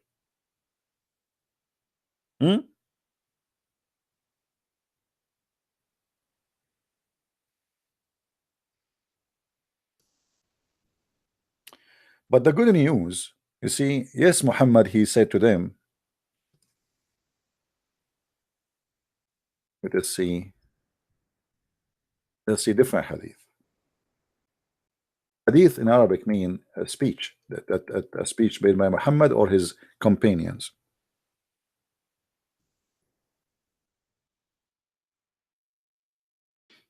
Let's see. You see here, you notice right away there's a hadith here is not translated because it is very stupid. So they choose. But look at this hadith. I like this hadith. Brothers and sisters, read carefully, please, with me. The messenger of Allah, SAW,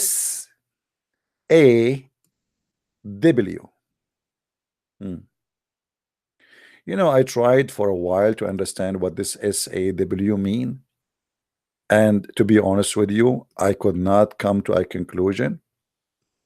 But because I'm very smart and I am different, you know, I come that I need to study this.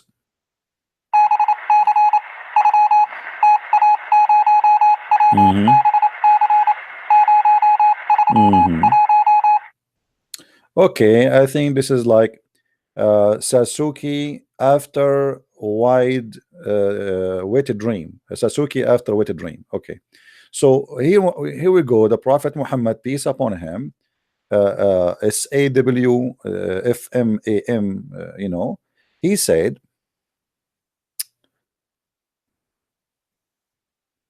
the list of the people in paradise in possession is the one with 80,000 servant. Hold on. I don't know. I have my stomach cannot take this. 80,000 servant, and all of them, they are children's. 80,000. Why? How many sandwiches I will eat a day? 80,000 child who they are naked and they are so white and they would walk around me all day to serve me. 80,000. Are you sure? I mean, are you sure? This is Mr. Bean. Are you sure?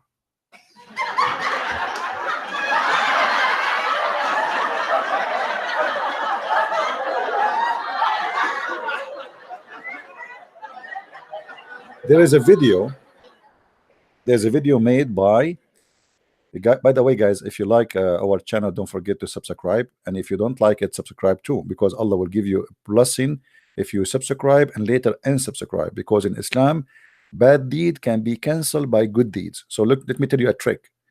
You make a bad deed by subscribing to me, and then after a month you unsubscribe, and then Allah will increase your deeds. So maybe in the beginning you lost like $5, but then at the end of the month he will give you 30 because you fixed the bad deeds. What about that? So if you are a Muslim, please don't forget to subscribe, please. This is a trick. Please don't share it with your friends, only in YouTube and Twitter and Facebook. Now here you will see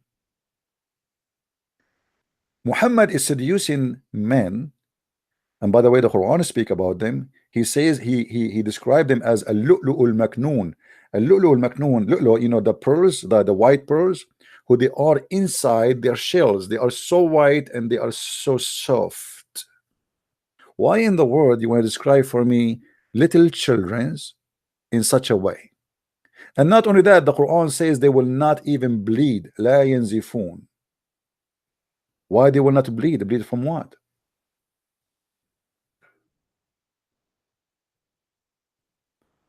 And then Muhammad, he continue. And by the way, all of this is true, proven by science. You will have the 72 wives. This is the lowest. Remember, this is the lowest heaven people, which means this is the bad Muslims. The 72, many people think the 72 is the reward for every Muslim. No, this is for the bad Muslim who did not do jihad, who did not do the killing. This is the bad. This is the lowest.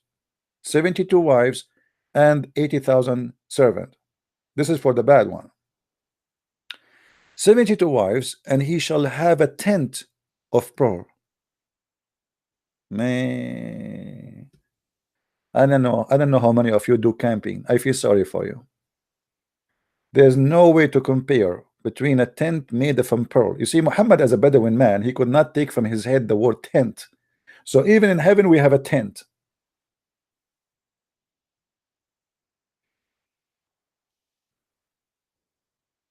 Harry tent, Harry booter, Harry tent, Harry very bent. I mean, Muhammad is really, this guy is a fiction guy. He can be the best writer. He can write a novel about anything.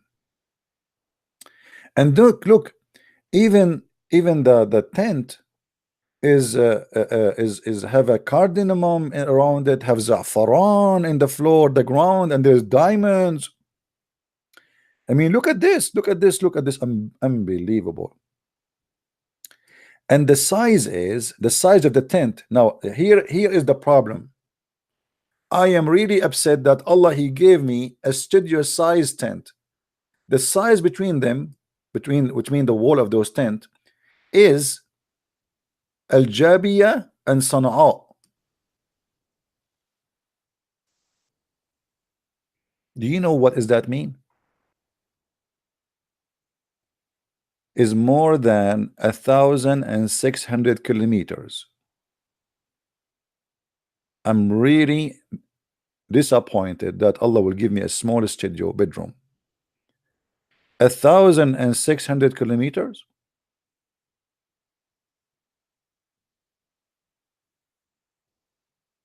So now I have my wife in the end of the tent, and I have to drive 1,700 kilometers to go there. That's a good news. I mean, that's good. That's good. All right. And then, my friend, everybody in the heaven, when he go there, he will be 30 years old. All of us will be 30 years old. All of us.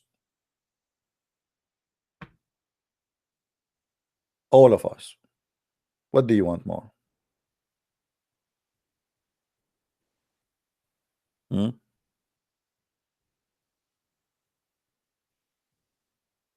we have any Muslim? What is the Muslims? I'm really disappointed. You see, the Muslims, the Muslims, they say, they make videos, says, we can destroy Christian Prince, we can destroy, he's a liar, but nobody called me to destroy me. I have my Skype open, or what I have, like a bunch of kids who don't even know what they are talking about. And the one who claimed that is called Zakir Naik. Taradan, taradan, taradan, taradan. Assalamu alaikum. I told you 1 billion times, don't call me after the middle of the night. Brother Zakir Naik, we have to call you. We have no question. I mean, we have a question, nobody can answer it except you. I understand, I am sexy, and I know it. And I know that the only one he can answer you is me. But this is not an excuse to call me after the middle of the night. This is sexual harassment. But Dr. Zakir Naik, I mean, you are the only scholar Muslims they love, and they take his, I mean, your answers into consideration. So we have no choice. Okay, what the question? In there it says that we will have 80,000 servants, and they are little boys. Explain to us. If you go to the heaven and you like to be served, don't you like to have servant? But isn't it the Quran, and is it Muhammad, he said that in the heaven, if you see a bird in the sky, you wish he's going to be in the front of you. So what is the need of the servant? There's going to be cooked, and then after you eat, you don't do poo-poo, and there's no garbage. So what the servant would do? This is the good question, and I'm going to explain to you in a way, no matter what you say, you cannot refute me. You saw a bird in the sky, and you wish to have the bird, and the bird now is cooked, and you are going to eat it. Aren't you going to use your hands? Use what? Aren't you going to use your hands? Yeah. Here we go. The servant, they will not let you use your hands. They are going to pick up the chicken and they put it in your mouth. Aren't you going to want to chew the mouth? What? Aren't you going to chew the meat? Like, yes, I will do. I will chew it. The servant will not let you do that. They will chew it for you first, and then they put it in your mouth. You are stupid, and don't call me again.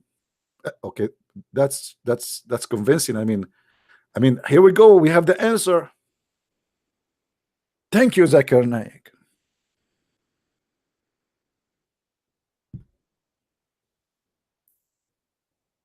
Have you ever heard of something absurd more than this? I wonder how. I wonder why. Oh boy. How many of you hate me? Be honest. If we make a vote now, how many Muslims they pray for my death every night before they sleep? What do you think? How many? Man, it look like Allah is not listening. I mean, come on. Do something. Something, not something.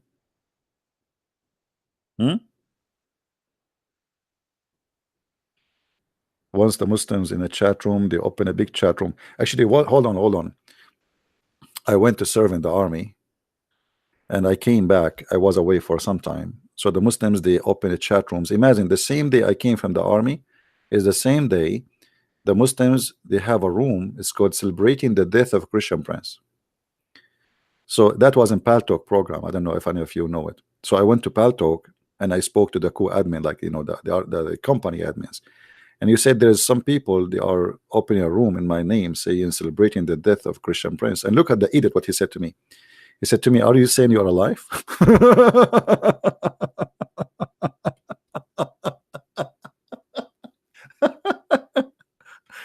Are you saying you're alive?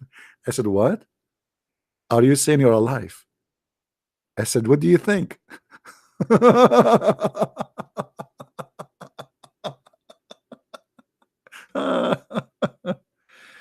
I feel sorry for your wife, man. I feel sorry for your wife. Unbelievable. I mean, sometimes I really I take the side of women if you have a husband like that. Anyway, let it go. Let it go. Do we have any Abdul in the bushes? Anyone? Hello?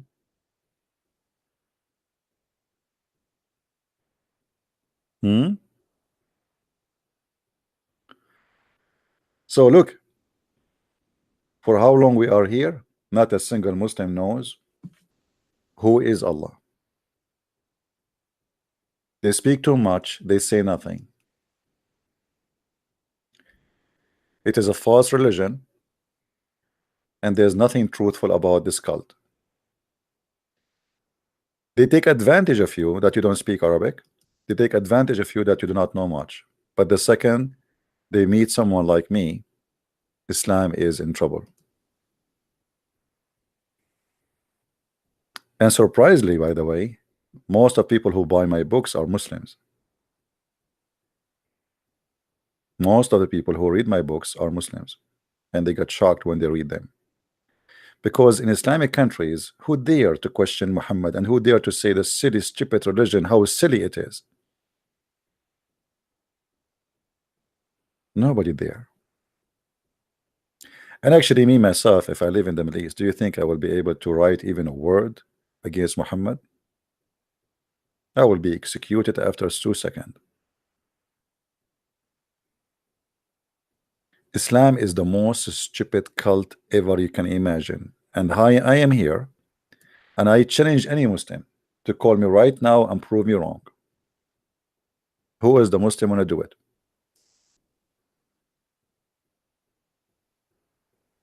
Who is a Muslim? He is proud about Allah and his religion, and he is willing to do it.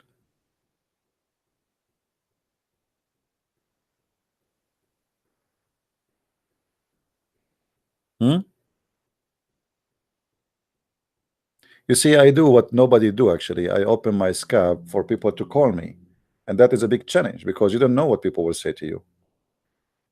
The Muslims usually, if they want to debate somebody, they ask for a debate and they have to make it in a certain terms, which means 5 minutes for you, 5 minutes for me, and then we have to know the topic in a month in advance, which is very silly. And that's why I say to you, don't ever debate a Muslim in such a way. It's a waste of time. You go watch debate with Shabir Ali, debate with David Wood and Hijab. It's a waste of time because nobody is debating there. It's just he say what he prepared himself to, and the other guy he say what he prepared himself to, but nobody is debating anyone. And the Muslims, they take the function of mockery to try to make fun of you, especially if you are a person who do not speak Arabic and your knowledge about Islam is limited in English text. Because as long as you don't speak in Arabic, obviously, the only thing you know is what is written in front of us in the screen. But everything the Muslim they translate, even the one in the screen in front of us, is not accurate. I never saw any accurate translation for any script or Islamic Arabic script.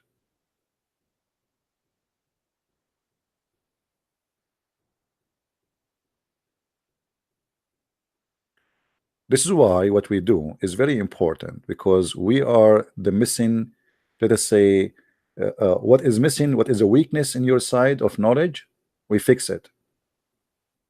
Because we break the Arabic for you, and we show you what is really it says there.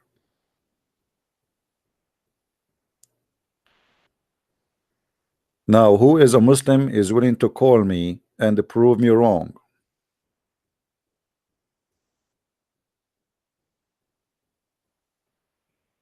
Anyone? Any two? You can call a friend and call me, by the way. You can call like 10 guys to be with you in the same room, and then, you know, debate me, no problem. Call a friend, call a scholar, call your mom, call your daddy. I mean, call whatever you want.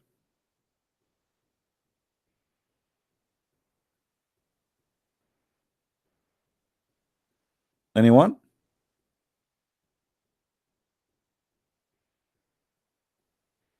So we have almost 800 people watching, and there is not even one Muslim wanna call us.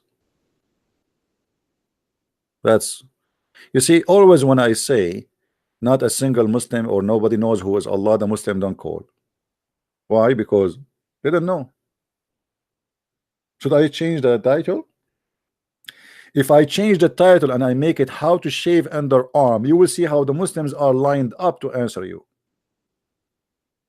Guys, if you speak Arabic and you watch the Islamic TV, it is the most silly, stupid TV stations ever.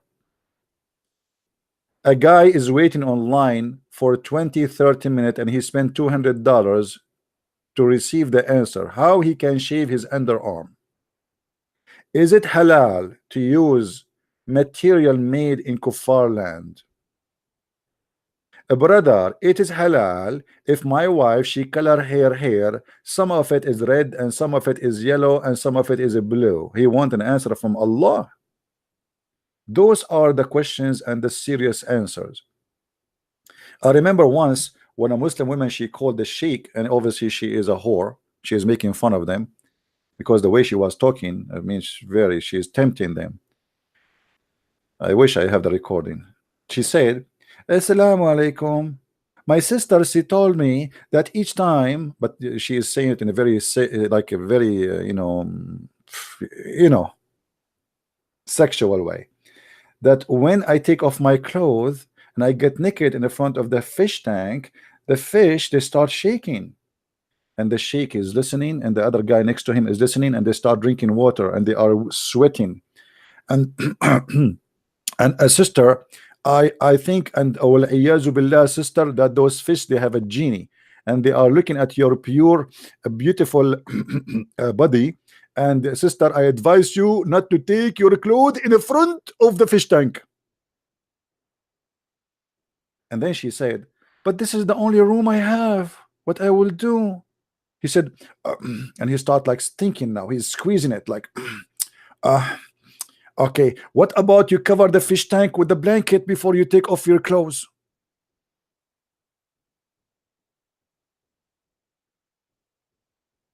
And millions of people watching this TV. And what is the problem? The fish is shaking when she get naked, and so which means he's saying that those are fish, they have a genie and they are masturbating. So imagine, you can try that, by the way, in your home. If you are a female and you have fish tank, do that, and notice what will happen. This is true. Take off your clothes in the front of the fish tank and you will see how the fish will go crazy.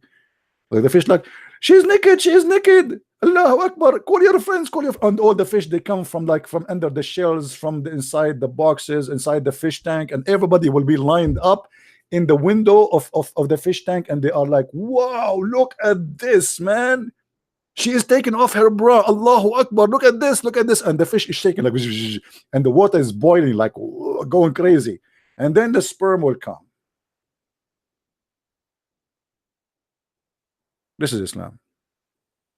This is why there's nations, they are in the moon and they are thinking now how to occupy the space. And those people, they are still thinking about what is halal and what is haram. A guy, he called the TV, he said to them, when I was having sex with my wife, he was sucking her nipples and a drop of milk fell down in his mouth, and I have 7 or 8 kids from her. So did she become my sister now? Now you might be wondering like what this guy is talking about. In Islam, they believe that if you suckle a woman, she became haram. Now the guy, he have sex with her 1,000 times, and he have many kids from her, and now some milk came in his mouth when he was doing, you know, and now she thinks she became his sister. This is the only religion worry about ice cream. Actually, there's a guy, he called the TV and he said to them, me and my fans say we made a mistake and we do not know if we still can marry each other. The guy, he said, what a mistake you did. He said, we ate ice cream, the same ice cream. Oh boy. I will never eat yogurt with my wife if I get married. Haram.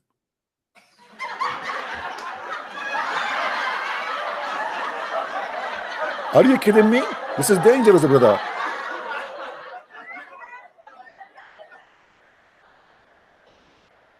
Maybe you don't believe what I'm saying to you. Let me show you. The Muslims, they have missing verses in the Quran about breastfeeding for adult. Breastfeeding for adult.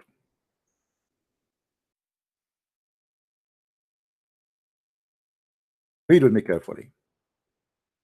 By the way, the Muslims, they say the Quran preserved, but the goat ate the Quran literally. Aisha, she said, Aisha is the wife, the child wife of Muhammad. She said, the verse of stoning and the breastfeeding for an adult 10 times revealed. The one who said to me that some they say that we as Muslims, we have the same religion. I mean, if we have the same religion, did your God Yahweh teach you that a woman, she can give her boobs to you and you suck it 10 times? And this is a breastfeeding for adult? And by the way, women, those women, they don't have milk, because women, if you think that women, they have milk always in their breast, it means you're a fool. Women, they have milk in their breast only when they have a baby. So he's sucking what exactly?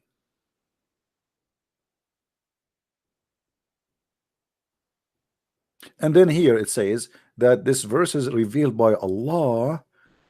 The goat, when they were busy with the death of Muhammad, a time sheep came and ate the Quran.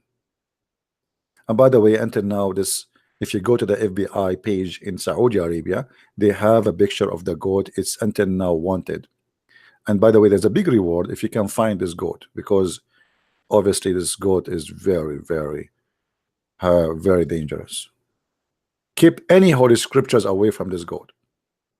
The first thing this goat will do will eat your holy book, especially if it's Quran, because obviously she like Arabic Arabic writing. You know, it's like delicious, not like Hebrew. And I mean, I feel sorry for you. Arabic writing is very tasty. Now you will see Muhammad, a woman, she came to him. Her name is Sahla bint Suhail, and she said to him that my husband is upset because he see a man who is in my house and he look at me in a dirty way. So Muhammad, he said to her, suckle him.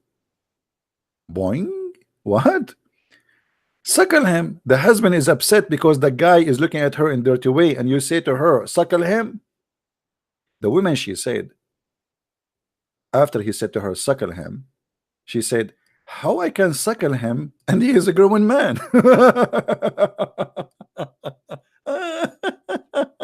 Unbelievable. This is a very open-minded religion, man, brother. Unbelievable. And you said to me Islam is conservative?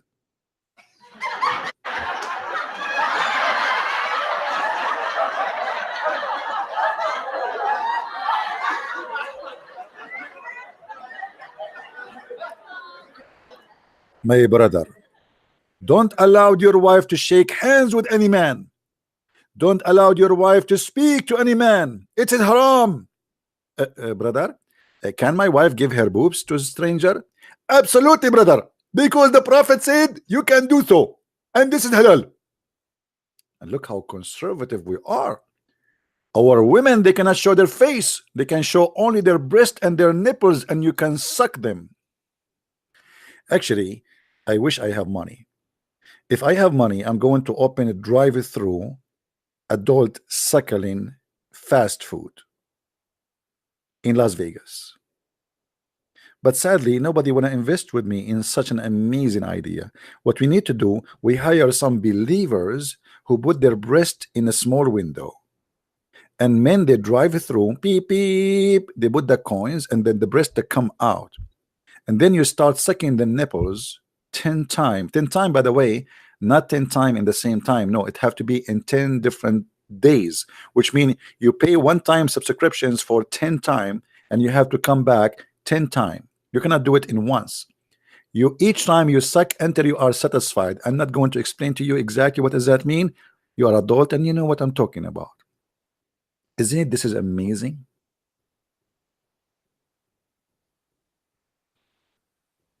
But sadly, nobody want to invest with me. I didn't even spoke to Bill Gates.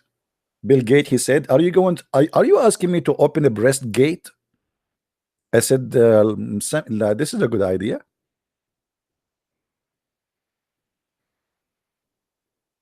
I spoke to Steve Jobs.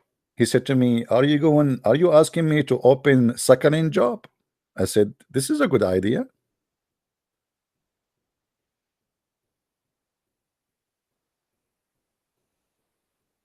This is a religion, and we have the same God as some fool they say to you. This is the God of the Jews, and this is the God of the Christian. Anyone who say to you we have the same God, he is a foolish man, my friend. He is serving the devil. He is speaking of two things: ignorance and deception.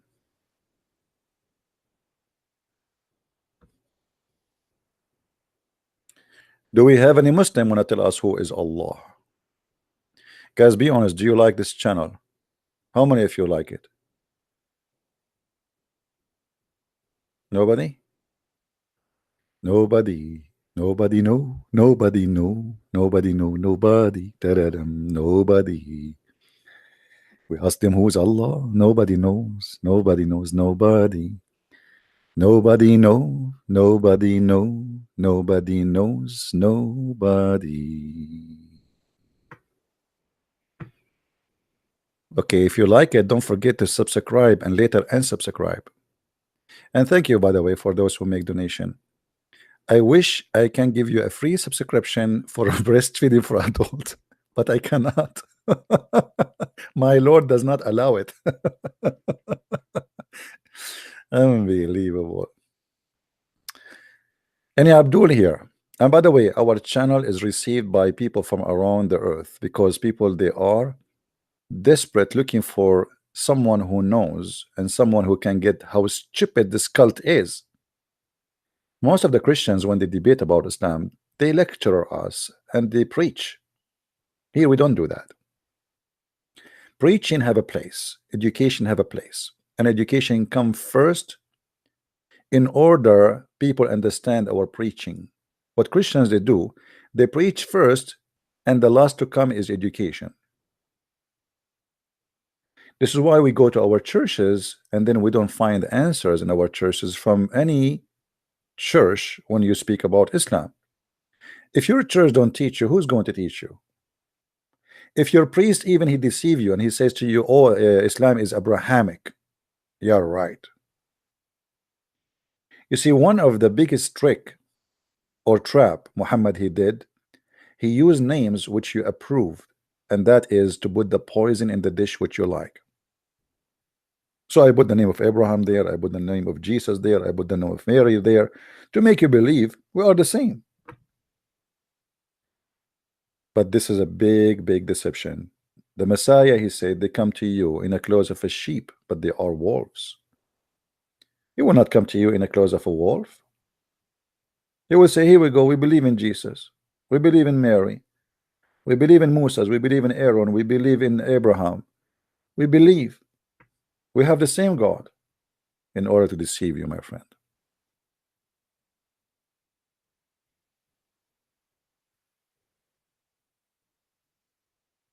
Do we have any Muslim would like to call us? Hmm?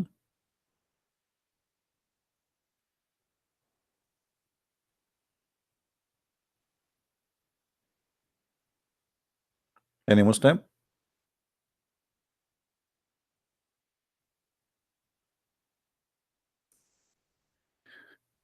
Well, you know, for us as a Christian, yes, we believe we should live in peace with everybody.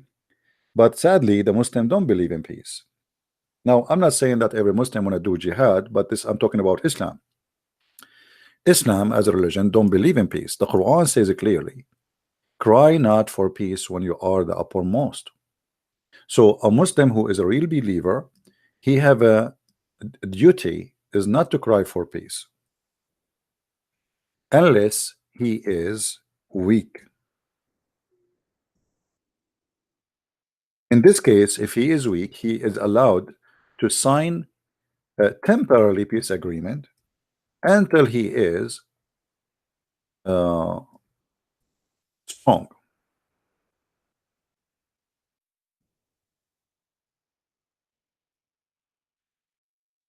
This website is a stupid website.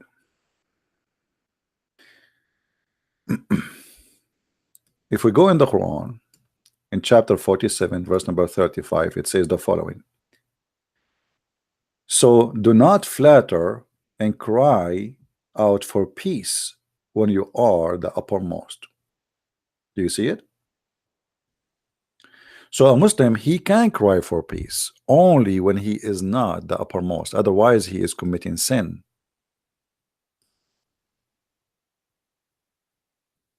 All right.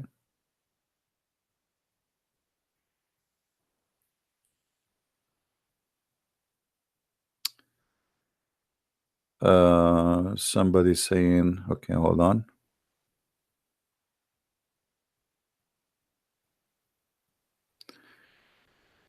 Yeah, somebody speaking about Saudi Arabia, and yeah, in Saudi Arabia they control the internet, absolutely.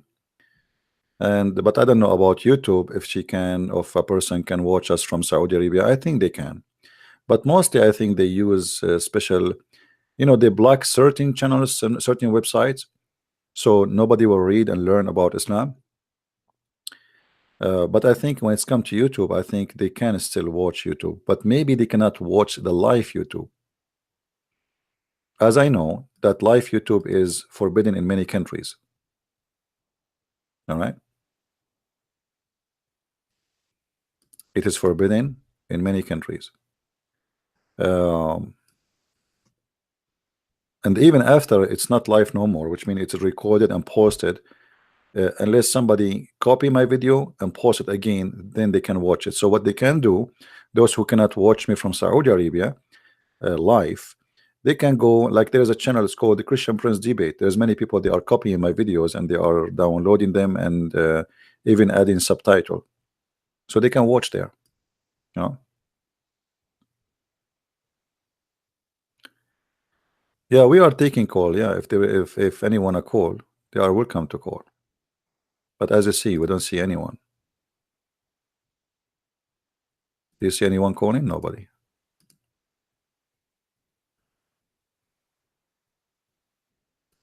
They do not know what to say.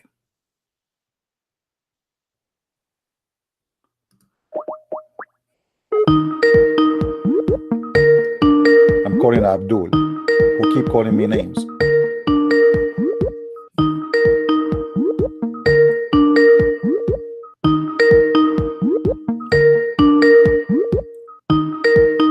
Come on, answer. Okay, I'm getting a headache. He will not answer.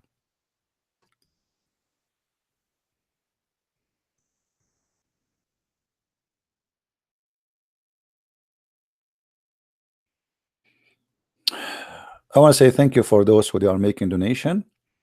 We appreciate your help and your support, and we love everybody here. Those who help by donation, those who help by copying the videos, and those who are there just here listening and sharing the video with others.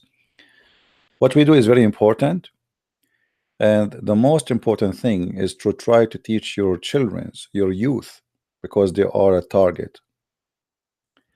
Don't wait until your child come back home and he said to you, Mom, I want to be a Muslim, or I became a Muslim. That will be a very bad idea, because then it might be very late. Let them get the flu shot before they go and meet with others. You don't wait until your son get AIDS to explain to him what AIDS is.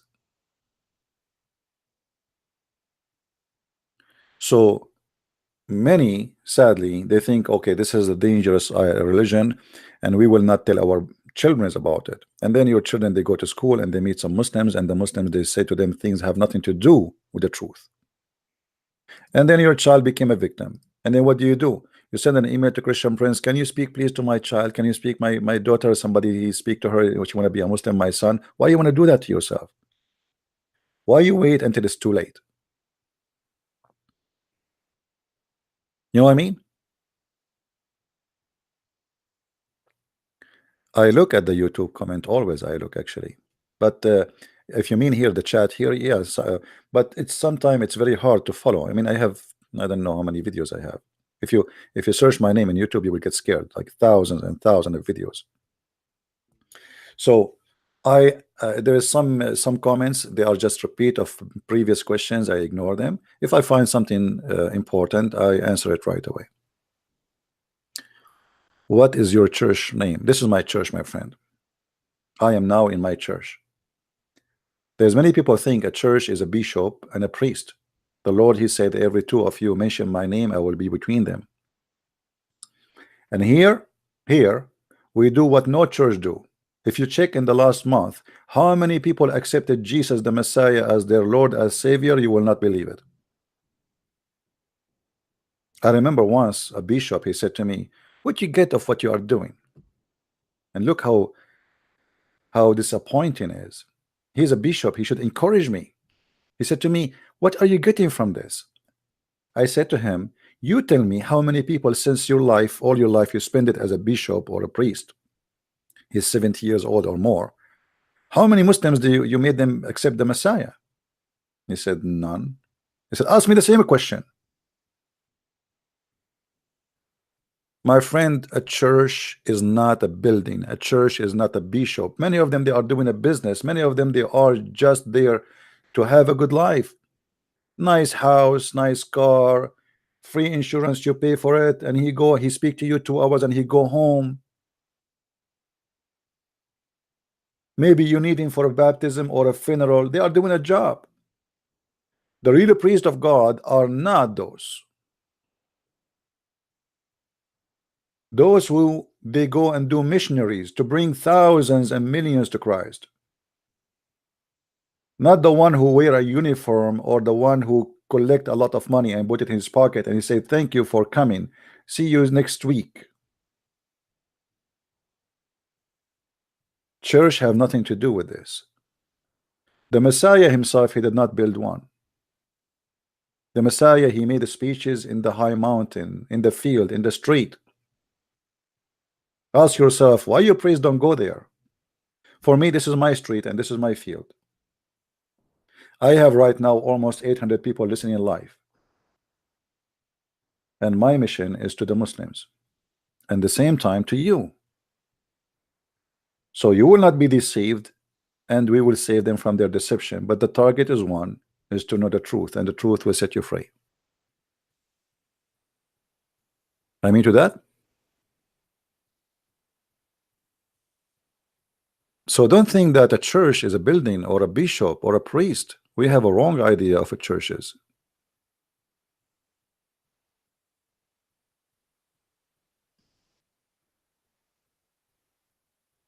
Go and see how the apostle of the Messiah, what they were doing. They did not wait for people to come to them and to accept Jesus. We have apostles, they went all the way to India. We have ones who went to Africa. We have ones who went and they paid their life. They suffer a lot. They've been killed. They've been crucified. They've been cut to pieces. They've been fed to the animals. Your priest is sitting in his home, safe and nice and cozy, a lot of money. Even he don't even pay tax. He preached to you about giving to the poor, but he himself, he don't think about the poor. Otherwise, why he have a very fancy house? These days, people, they apply for a priest as a job. You go to search for a job, you will find there's a job for a priest. Since when a priest is a job?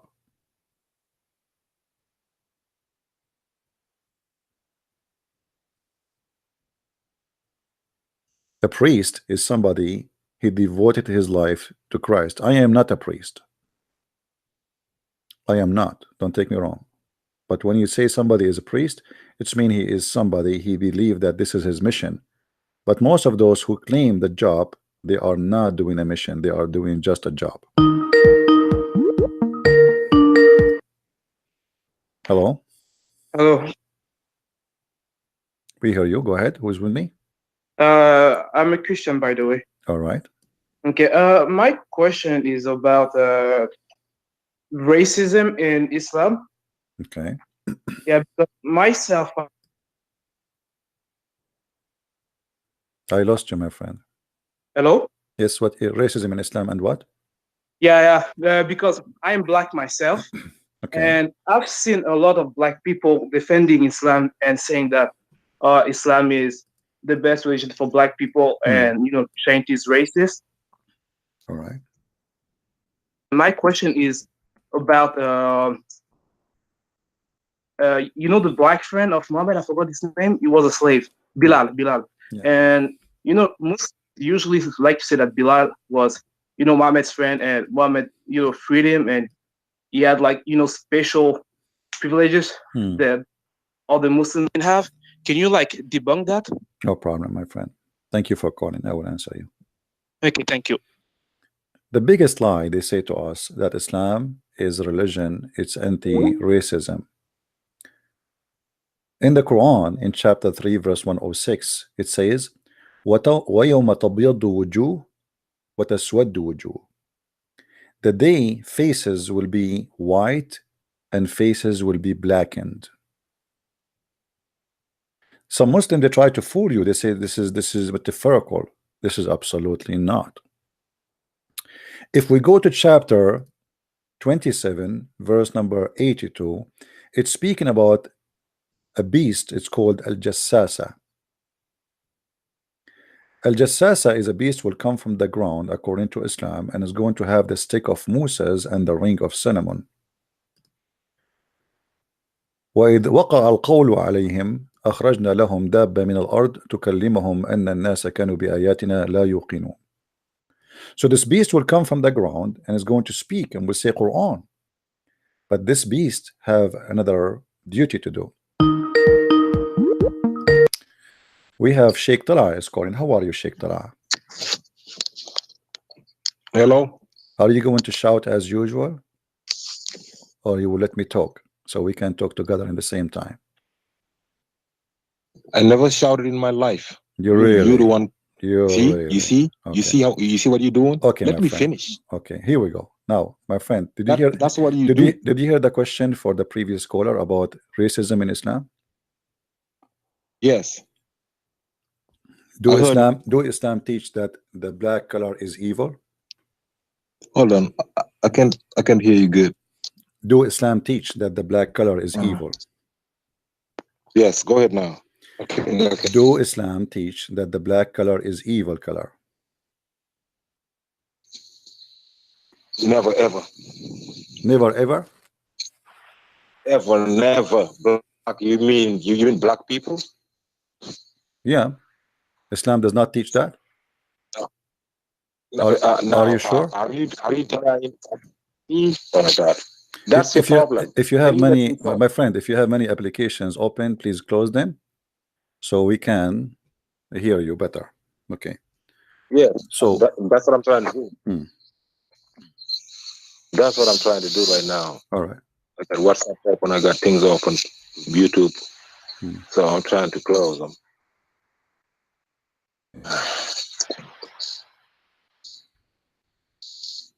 Can you hear me better now? All right, I hear you. Okay. Okay. So you are saying never ever. Did your prophet he said kill the black dogs? So why the black dogs should be killed? What does it have to do with black people? Well, did he say kill the black people? Well, here we go. He is a black dog. He is a creature. God, he made him black. Why he should be killed? I'm just saying, if he would have had to say that, if he would have had to say black dogs, are you denying that a dark room without light? Why the black dog? Why the black dog specifically is to be killed? Why not the yellow dog, not the white dog? What's wrong with the black dog? Listen to me. I speak 6 different languages. You hear me? None of them is the language And of Allah. I know. None of them is the language of Allah, Let me, which is funny. just let I'm trying to tell you, all languages are languages of Allah. Allah said He created all and made us all tribes and languages. Every single language is a language of Allah. You don't know that? So no, that's not true. The language of Allah is Arabic, and you are not saying the truth. And don't change the topic right now. Don't change the topic. We will show you that from the Quran. Now answer me. Why the black dog? Why the black dog should be killed, my friend? And no, I don't believe in those hadiths first. You don't believe in the hadith? Okay, what about the Quran? I don't. So guys, the only way to escape the humiliation, you say I don't believe in the hadith. So are you saying to me you don't believe in Muhammad? I'm telling you, every hadith that do not make sense according to the Quran. Anything does not make sense. Anything does not make sense. So well, all Islam. So does it make sense? Does it make sense in the Quran that the Quran says to you that you are going to be created from the backbone of your father and the ribs of your mother? Does it make sense that Quran saying women they have a sperm coming from the ribs of the women? Does it make sense that the Quran promise you that women they have a breast who they are like they are firm and they are strong? Does it make sense that the Quran describe what is inside the vagina of the women? Does it make sense that the Quran says to you he will give you little boys to serve you and they will not bleed? And you are talking about making sense. Now don't avoid the question. Either you say this is a lie, either you say this is a lie, and then you are proving to me that you are not a Muslim, because Muslim they have to follow the Sunnah and they have to follow Muhammad teaching. So Muhammad he says kill the black dogs. Why he said that? Your mic is yours. Okay, first of all, I gotta come back. First of all, you called me. I gotta make this clear to everybody. You've been blocking me for 3 weeks. You unblocked me. You called me.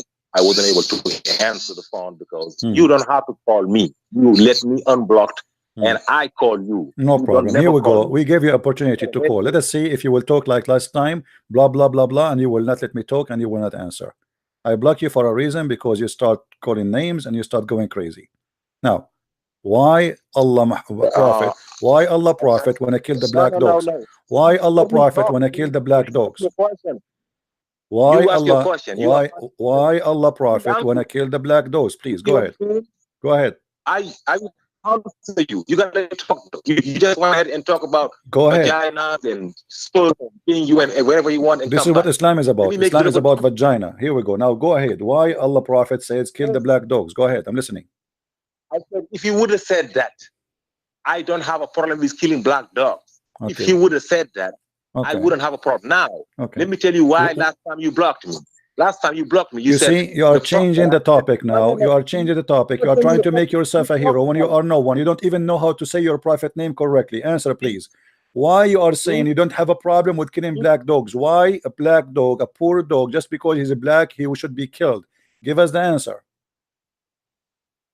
I said if you would have had said that, I don't know if you said that or not. Yeah. It's a hadith that was written 280 years after he died. Well, the Quran written 300 years after Muhammad died too. Do you have the Quran? No. You don't have the Quran. No. Nobody have the Quran. I got the Quran. No, you don't have the Quran. It's a big fat lie. Where is the Quran? Oh, now you want to go somewhere else. You are the one saying that. Now answer me. You're a prophet. Not only he said the black dog should be killed. He said the black dog is the devil. They asked him what distinguished the black dog from the yellow dog, from the white dog. He said the black dog is the devil. Why your prophet think that the black dog is the devil? This guy talk about racism. Can you talk about racism? Why are you talking about black dog? We go, okay, we are showing you that Muhammad he hate the black color, and now we go to racism. Here we go. This is a hadith from your prophet. He said that the black people are created to go to hell. Read the hadith with me. Read the hadith with me. Read the hadith. Read the hadith. Read the hadith. Read. You gotta let me talk. You see? Read the hadith. Go ahead. Let me talk first. No, you read the hadith first. You said to me, you just said to me, what does have to do with racism? So now I'm showing you racism. Here we go. You're a prophet. He said that Allah created the white from the right shoulder of. Shut up. You see, this is why I blocked you. You don't let me talk. I will give you the mic. Let me explain the question and then you answer, please. Please give me a second. Allah, he said, Allah Muhammad, your God, Allah, he said that he created the white people from the right shoulder of Adam, and he said to them, go to heaven. And he created the black people from the left shoulder of Adam, and he said to them, go to hell. Is that racism or not? And the hadith in the front of your eyes. Okay, I'm gonna answer you by Islam, by the Quran. First of all, you did not want to show the hadith saying, Muhammad saying that when he went to the in paradise, he heard somebody walking. He said he recognized. This is in the Quran. He recognized. This is in the Quran. Hold, see, let me finish. You said to me you're answering from the Quran. You said to me you're answering from the Quran. So show me where in the Quran it says he heard somebody. Go ahead. Now I'm telling you a hadith first. Okay. Hadith first. Okay. I'm telling you a hadith first. A hadith saying this guy who just talked about Bilal, right? Okay. Let me talk about Bilal. Muhammad said that when he went to paradise, Bilal entered paradise before him. Bilal was in paradise before him. Now, from the Quran, Allah saying the best among you. He never said the white. He never said the black. He never said the Indian. He never said the Japanese. He never said the Chinese. He said that's the most righteous. The best among you people is the most righteous, not the black guy. And on the last sermon of Muhammad, he said an Arab is no better than a black. Just to show you the hypocrisy, the last sermon of Muhammad, is it documented in Sahih Hadith? I'm just showing you. So you see, when he wants, it doesn't make sense, and when he wants, it doesn't make sense. Now let us go to the Quran. Does the Quran says in the judgment day Allah will make people black and white? Yes or no? If you burn, you become black. No, no, that's not the question. Does the Quran says that in the judgment day Allah will make people black and white, and the good ones are going to be white, and the bad ones Allah will make them black? Yes or no? No, he said they burn and become dark black. Charcoal is black. My friend, chapter 3, verse number 106. Read it for us. Yes. Read it. Is charcoal black? Read it. Read it. What charcoal? It says taswaddu wujuh, will be black. What charcoal? Where do you get the word? Listen, Abdul. Read the Quran. This is Quran. I'm not showing you even the hadith now. You're just a lying-ass guy trying to lie. Read in the front of your eyes. Does it say that Allah will make all the believers white and all disbelievers black? Yes or no?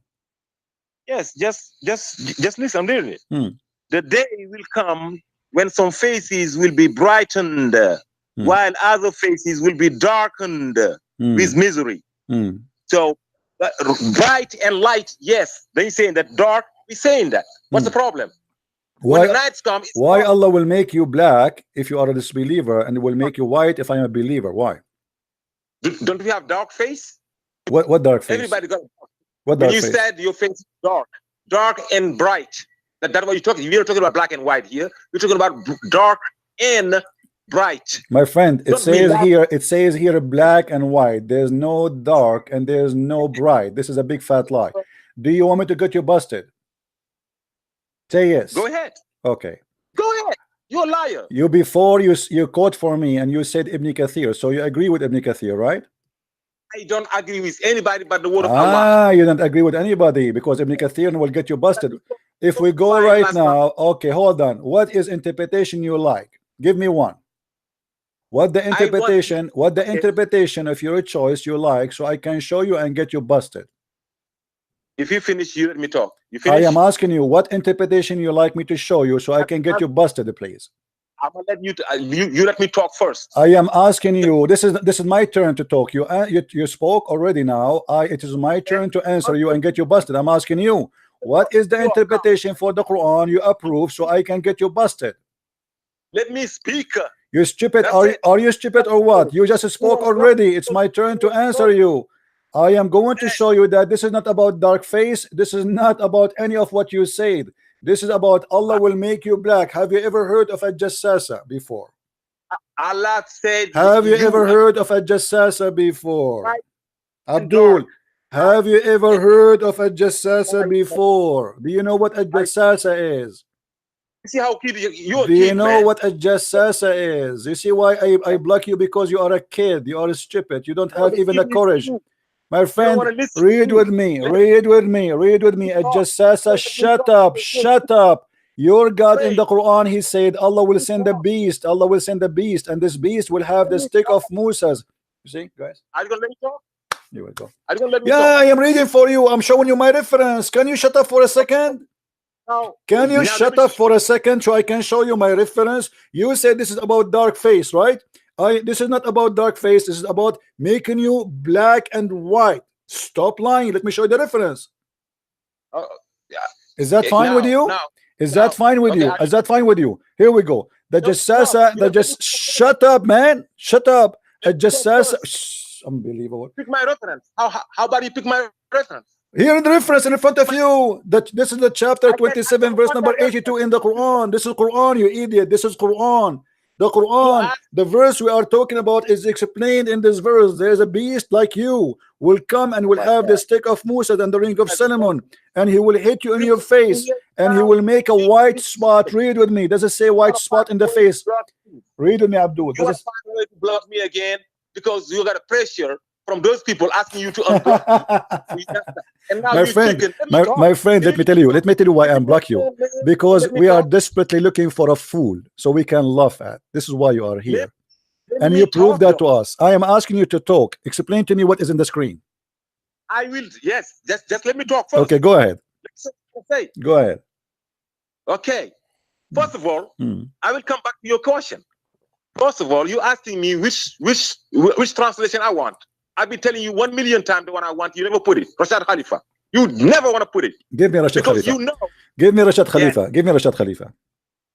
Go ahead and get it. No, you get it. Give it to me. It's not in the website I'm using. Nobody uses because nobody accepts Rashad Khalifa. Hold on. Give me Rashad Khalifa. Is that Rashad Khalifa the one who deleted the Quran? He said the Quran is corrupt. Go ahead and pull it. Okay, my friend. Okay, hold on. Rashad Khalifa. Give me the interpretation for the Quran of Rashad Khalifa. Go ahead. I said, go ahead, just like you're doing on the other one. My friend, I don't have it. This guy is not a scholar. He is no one. Give me a link. I will put it on the screen. Give me. Go ahead. I just told you. What told me? What told me? What you told me, you idiot? What you told me? Who is Rashad Khalifa? Give me Rashad Khalifa. I will put it in the screen, and you will read for us so we can laugh together. Oh my goodness! Don't say oh my goodness. Say oh my Allah, please. Don't say my goodness. This is not an Islamic word. Say oh my Allah. So now show me your Allah and give me the answer. When the Quran speak about the beast who will come with the stick of Musa's and he will make you black and white, is your God Allah prophet is lying or he is saying the truth? Did Allah said, are you denying those words? I said Allah said that the best among you is not a black guy. He's not a white guy. Did he say in the Quran? Did he say okay? Did he say in the Quran? Did he say in the Quran the best between you is not a black, not white? Did he say that in the Quran? Yes or no? Okay, hold on. Stupid. Hold on. The story you are quoting for me from Musnad Ahmad. Do you accept Musnad Ahmad? The story. Shut up, potato. Al-Baduna fil Arabi. Oh, now I know. That's how demi. Stupid donkey. Don't ever call me again. Look what he started talking about. I want Rashad Khalifa. Rashad Khalifa, the Muslims, they killed him because he's a false Muslim and he corrupt the Quran. And show me Rashad Khalifa. We'll put it on the screen, you idiot. This guy is like, and you say, guys, the people, they put the pressure on me to talk to him. People, they call me, they said, please talk to him. He is we feel sorry for you. This is why they asked me to let you talk, you idiot. As you see, we let you talk, you never answer. You are a certified mule, not a donkey. The beast will come with the staff of Moses and the ring of Solomon, and is going to hit the believer, the no believer, and the believer. And the one who is not a believer the beast will make him black. So will come to the believer and is going to knock him with in his nose and will make a white spot in his face, and then the white spot will spread until his face is shining white as a result, and there will be no disbeliever left without it making a black spot in his face, and then that will spread until his face is black as a result. So yes, Islam is a racist cult. All the good ones, you said Bilal, he went to heaven. Bilal, he will be white before he enter heaven, if he will go to heaven. You tell me why Bilal is not qualified to go to heaven unless we make him white.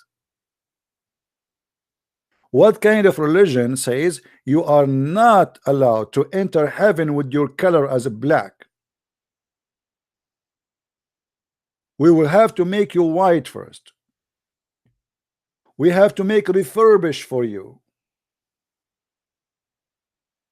So you scream, you shout, you don't want to read because you are in denial and you are a certified donkey. We say to you, why you're a prophet? He said, kill the black dogs. He said, what the problem with that? The problem, he said clearly, that the black dog is the devil.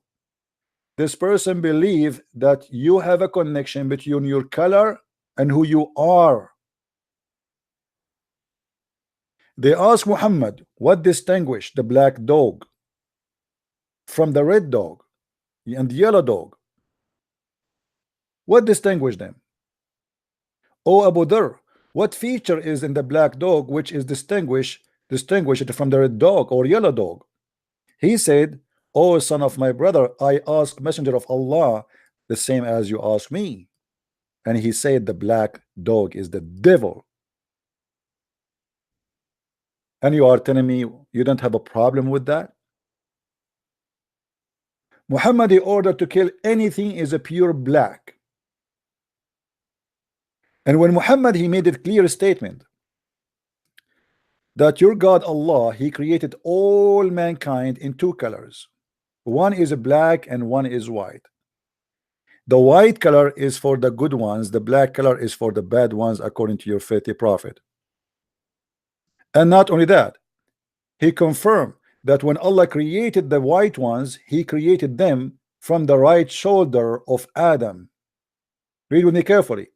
Allah Messenger said Allah created Adam when he had created him, and he struck his right shoulder, and there emitted from it white of spring, as if they are white ants. He struck his left shoulder, and there emitted from it black offspring, as if they were charcoal.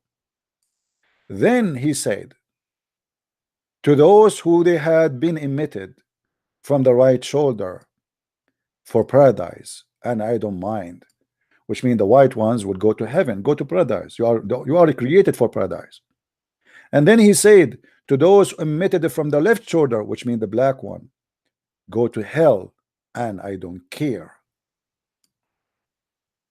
And you are telling me your religion is not racist?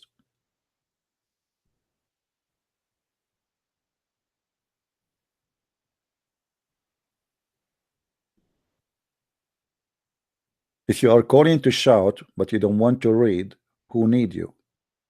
And if you say to me, I believe only in a guy, his name is Rashad Khalifa, obviously you believe in Rashad Khalifa but you don't believe in Muhammad. Rashad Khalifa, by the way, he say he is a messenger of Allah, so obviously you have a new messenger and you don't have Muhammad no more. Rashad Khalifa, he don't say that I'm just a Muslim, he say I am a messenger of Allah. And you're a prophet, he said there's no messenger after me. So simply you are a fake Muslim.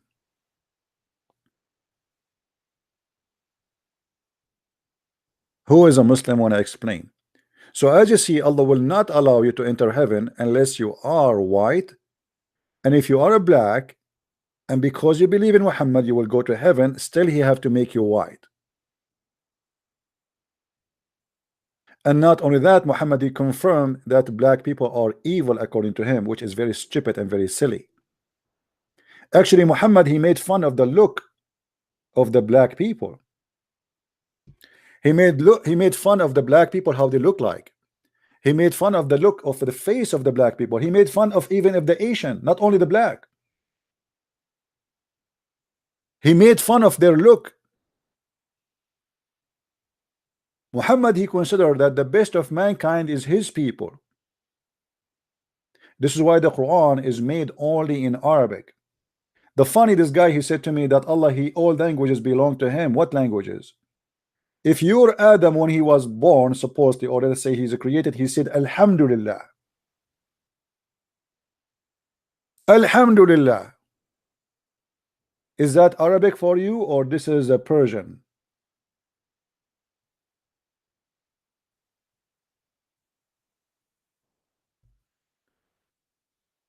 If you go in the hadith,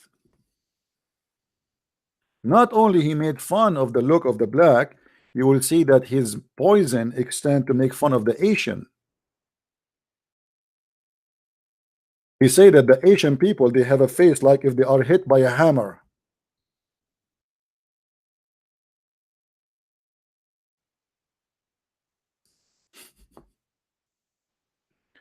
Faces like hammer shield. This is how the Asian look like for you. The last hour would not come until the Muslims fight the Turks, and the Turks are Asian. Don't look at the Turks today, they are blonde and etc. This is after they invade the Greek and they rape their women, so they have a blonde girls now.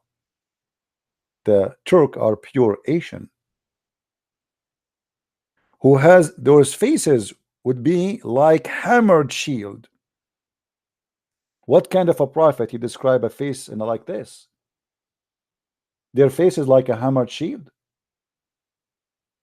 It's like saying to me they have a flat faces and the truck go over them.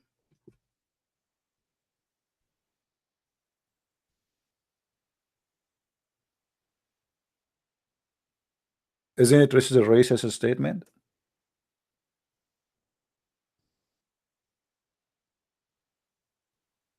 So when we show the Muslim that the Quran says Allah will make faces black and white, they say, oh, this is darken. What darken?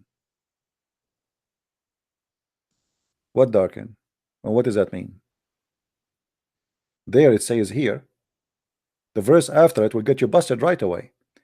And as those whose faces has been whitened, do you see, guys, do you see it? Whitened?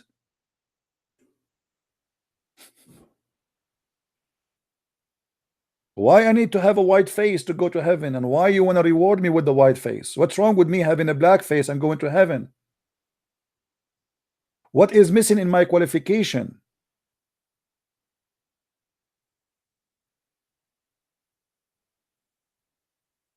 And when we ask Muslim why you want to kill the black dog, he said, I have no problem with that. No, you have a problem with that, because this is, first of all, this is stupid, and this is disgusting, and this is silly, and this is based on superstition belief, stupid belief. Same time, being a black or white will not make a dog bad or good. You have to explain to me what made the black dog an enemy to Allah.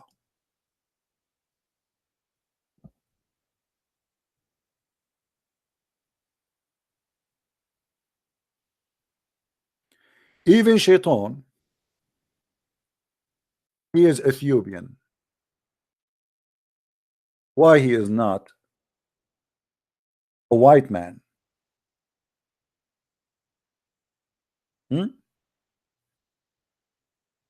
Let me show you the hadith. I will try to find it for you.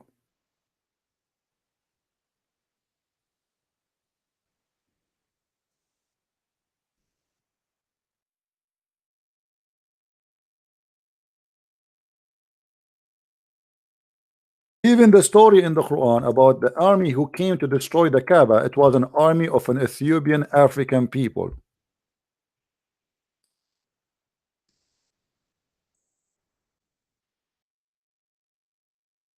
And look how Muhammad, he make fun of the look of the black people who are going to destroy the Kaaba.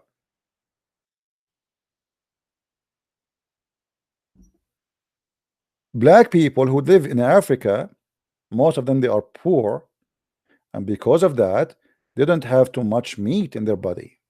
They have to work hard to survive. And look how Muhammad described the Ethiopian people. And he's claiming that they are the devil, and the devil is one of them. He is the one who will destroy the Kaaba, making fun of his small chunk, saying it clearly that this is an Ethiopian.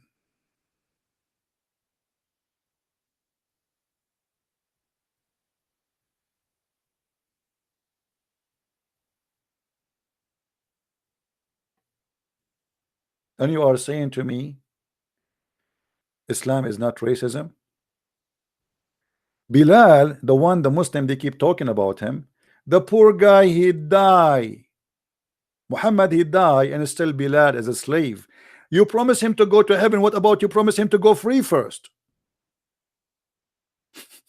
Is that right, guys? Before you promise me heaven, what about you promise me freedom and let me go? Muhammad, he died, and Bilal is coming to Abu Bakr, say, please, if you bought me for the sake for yourself, will keep me for yourself, but if you bought me for the sake of Allah, leave me for Allah.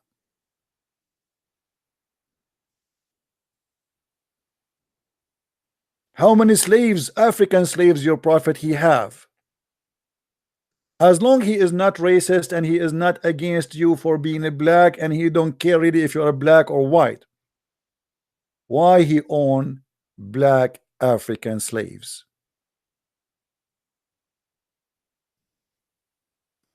Here we go. Bilal believe in Allah. Let him go. Free him. The guy is desperately looking for a freedom. The best gift to give to a slave is to give him a freedom, not to promise him heaven. So what? I will be free in heaven now? Not now. For now, I'm a slave.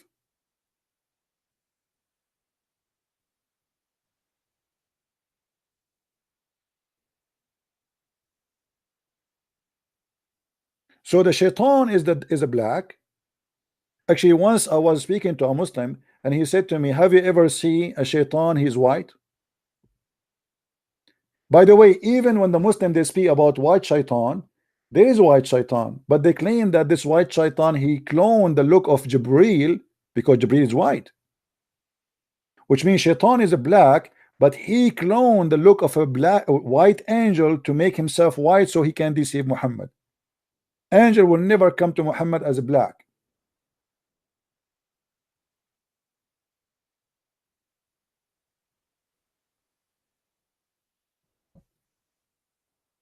And the funny, you know, I post this in Facebook.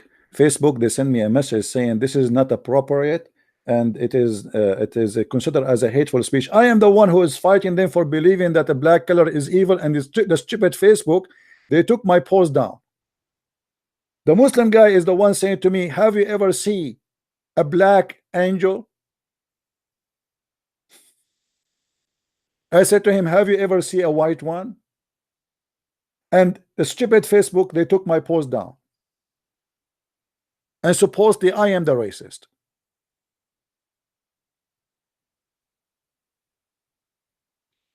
The poor Bilal, he spent his life calling for prayer because he's a slave, not because he's a master. Because the masters, the white Arab, they are sleeping in their belly, over their belly, and they have many wives around them. Do you know that Muhammad, he forbid even his slaves from marrying without permission of their masters? And if you do so, your marriage is not valid, it's adultery. So Bilal, he cannot even have a wife.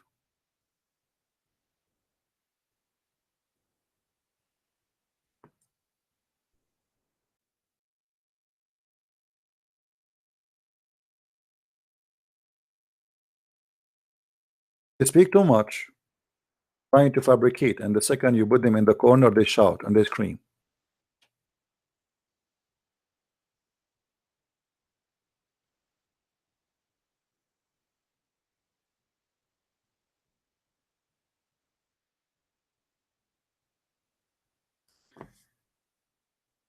If you read with me here, even Muhammad, he said in the Quran in chapter 3 verse 110, that the best of mankind are the Muslims.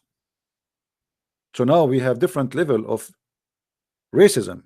Muslim, they became one nation and they are the best nation, but what their duty is, the duty is to enslave everybody else. You with me carefully.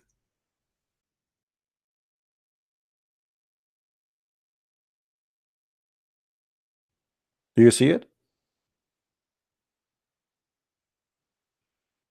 This is Sahih Bukhari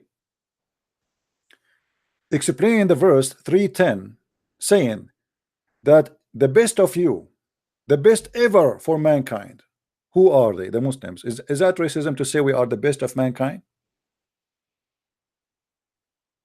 When you say I am the best of mankind, what does that mean? And that just because we embrace one religion. So what Islam teach, that by being a Muslim you are superior, and this is what racism is about. You believe you are superior from someone else just because of something, either color or religion or ethnic or whatever. So they are superior to the point they allow themselves to bring you as a donkey, putting a leash around your neck. The best of the people are who? As you, bringing them with a chain on their necks till they embrace Islam.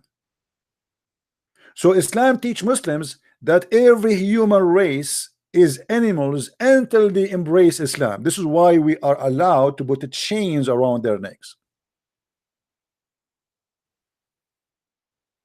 Do you see it, people? Isn't it clear? They are the best of mankind, but what their duty is to embrace Islam by bringing you with the chain around your neck. So a Muslim who claim that Islam is not a racist, that's a big fat lie, because Islam consider Muslims one nation. وَكُنْتُمْ خِيرَ أُمَّةٍ أُخْرَجَتْ لِلنَّاسِ. Ummah, a word mean nation. And this is what we see. You are the best nation for mankind. This translation here, the best peoples ever raised for the benefit of mankind. When you see the word benefit between two brackets, which is a fabrication, it doesn't say that in the Quran. You wonder, oh, benefit, huh? That sounds good. Maybe Muslims are in competition of doing benefit for us. No, my friend, they are in competition as bringing you as a slave, installing terror in your heart. Terrorism in Islam is a method to scare you and make you accept Islam, is not the target. The target is to terrify you and make you say to surrender. Terrorism is not the target. It is a tool.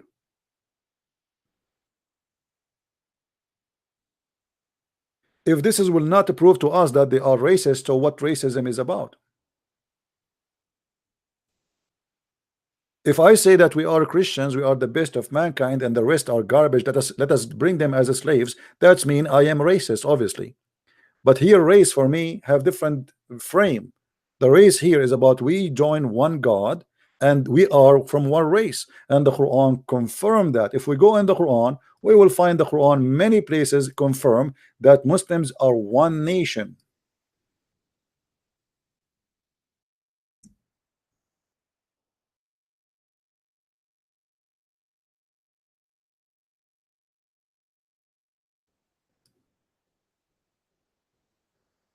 In the translation here, they use the word community, which is false. Let us change the translator. Let us see. You change the translation or translator, you will find the translation change. It's a miraculous way. You know? Let us see.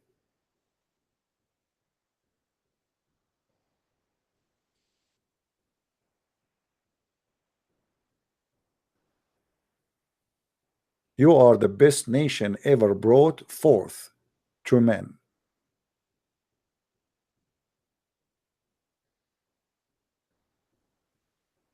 And you are the one who forbid what is not right.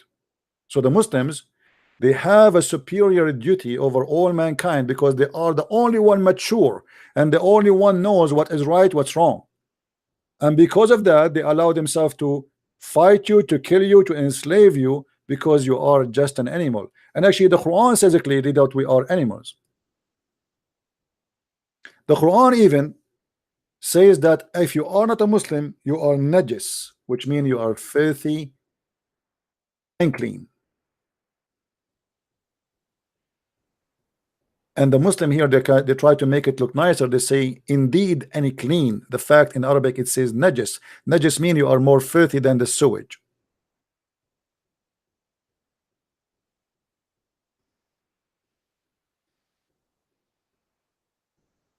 How many references we need to show the evil of this cult and their racism? Even Allah, he make fun of us and he say we are beast, and this is why we should be killed. Surely the worst beast in God's sight are those who are deaf and dumb and do not understand. So if you don't believe in Muhammad, you are a beast. We can shoot at you.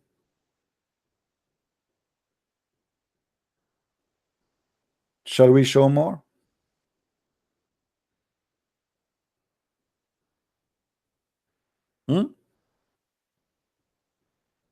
The verses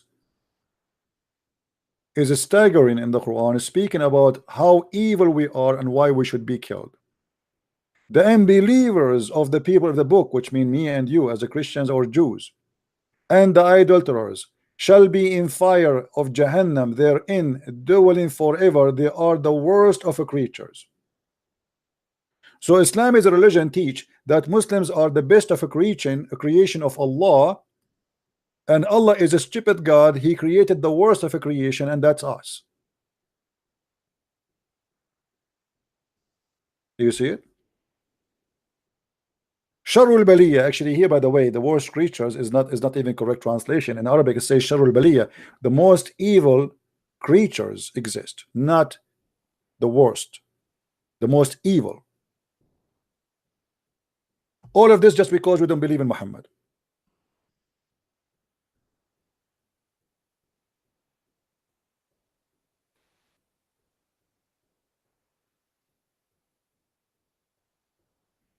Everything in the Quran is stupid, foolish, crazy, and sick.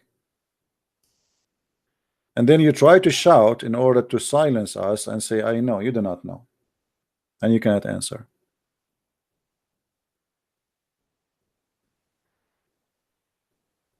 The second you see a man saying that the black dog is the devil, you should know immediately that this guy, he have a mental illness and he have a phobia from black color. Do we agree, people? Who in here believe really that if a dog he is black, that will make him evil? Anyone believe in that? If Muhammad is a true prophet, how he come to us such a stupid teaching that the black dog is the devil? When we say the devil, it means he's Satan. How in the world like, I mean, poor dog is just a dog, and now you are killing, you are telling them to kill the black dogs just because they are black. You see, if the dog he did something wrong, any dog, he has became dangerous, he became sick or something, okay, kill the dog to save the mankind. But you kill the dog just because he is a black? Muhammad, he made it clear that you kill everyone is a pure black. What is the guilt he have? Pure black. Aswadun bahim.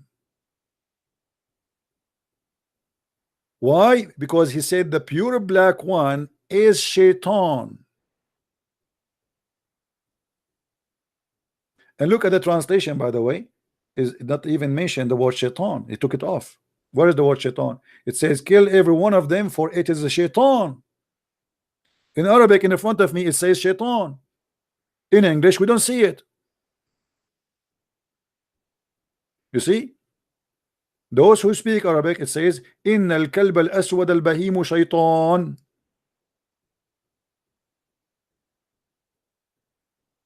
The black dog, pure black dog, is shaitan. Why? I challenge any Muslim to tell me why. This is not about dogs. Dogs are creatures like us. And if we judge a creature by his color, this is nothing but demonic, satanic teaching.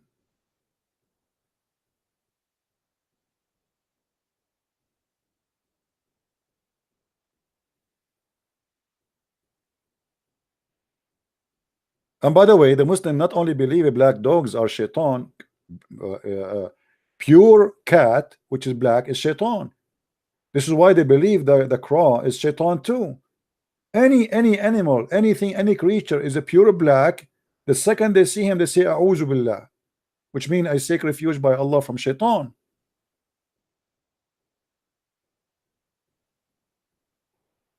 Kill everyone which is a black. Do you see it in front of you? Muhammad in general, he hate dogs, but the black dog, it's a must to die.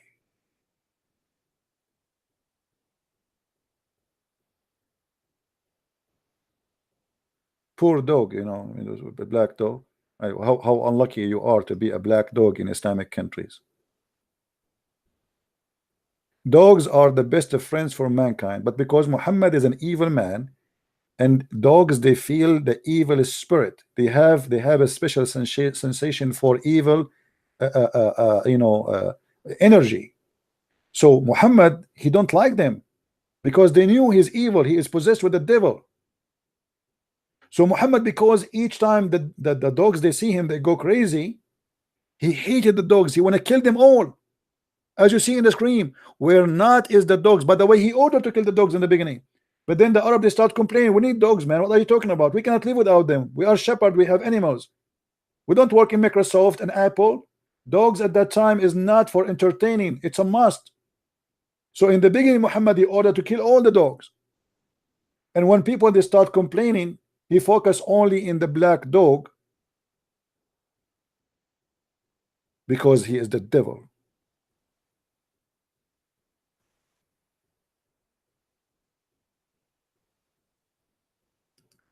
And then when we show them that the Quran make it clear that in the day of judgment Allah will make all believers white and black, the believers white and the disbelievers black. You tell me, if this is not racism, this is what?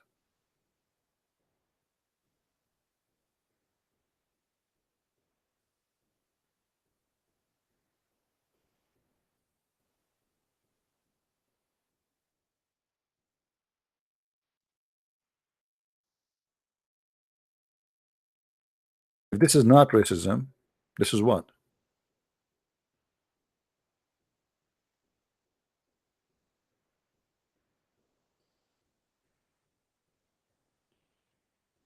I met black people, they are 10,000 times better than my own family. What being black have to do with being bad or disgusting? I have a neighbor once, I left my garage open by mistake. I thought I closed it. I came back, I found him having a chair in front of my house for 2 hours in the cold, sitting to guard my garage. I said to him, why you don't push the bomb, close the garage? He said, I was afraid somebody will say he get in.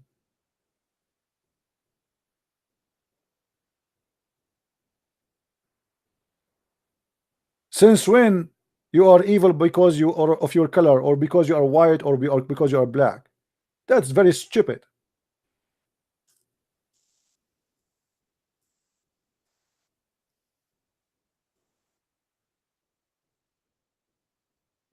That's very stupid, and that's very disgusting. If you go and read in the hadith, you will find how many times the Muslims speaking about how white Muhammad is.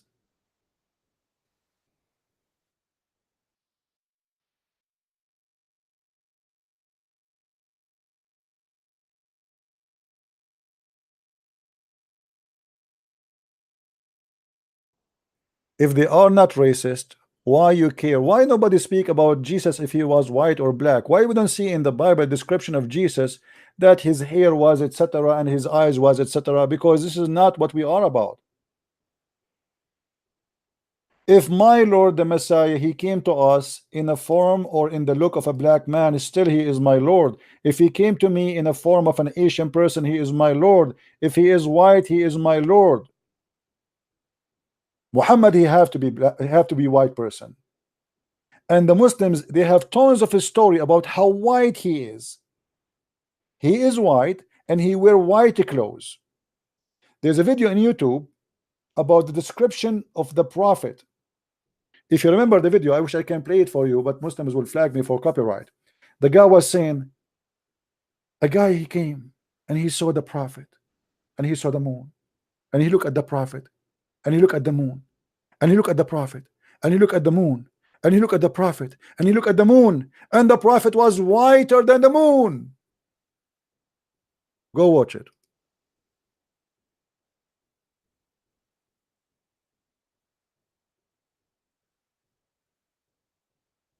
Have you ever heard of somebody proud about their Prophet that he have white underarm? Do you see it? If they are not a racist cult, why you describe for me? What about you describe for me how white is his ass?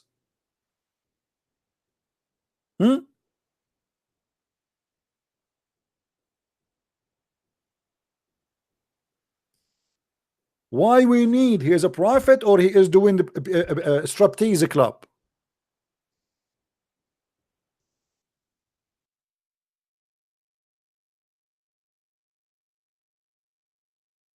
Why it's so important to write that the prophet,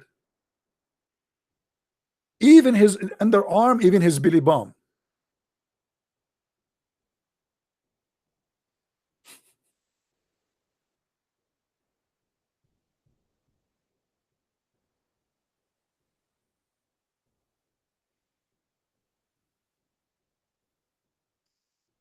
Madness and stupidity. The prophet, he left his hand up and I saw how white it is under his arm. Brother, our prophet not like anyone. His underarm is white.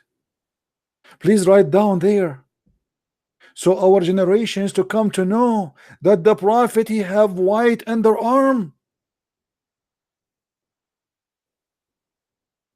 and that will make us a better believers.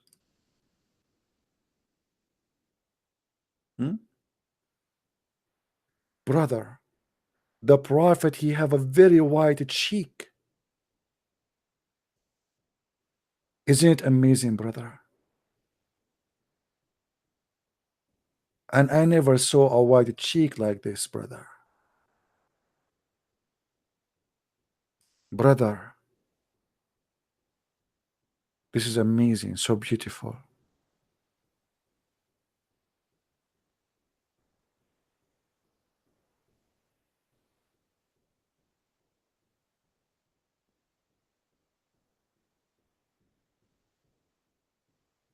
If you people are not racist, why you are describing this whiteness? That's mean what is considered in Islam. I want you to show me one place where a black person described according to Islam as a beautiful person. Who want to do that to me? We know what Muhammad he said about the black people, how they look like, raising head. Huh? You're a prophet, he said raising head. You Muslims and Muhammad and your God making it clear that the beauty color is the color of white, and the devil color is the black color.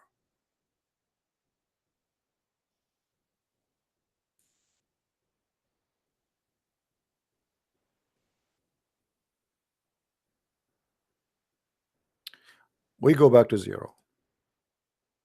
Who is a Muslim when I tell me who is Allah? Until now we get no answer. Any Muslim?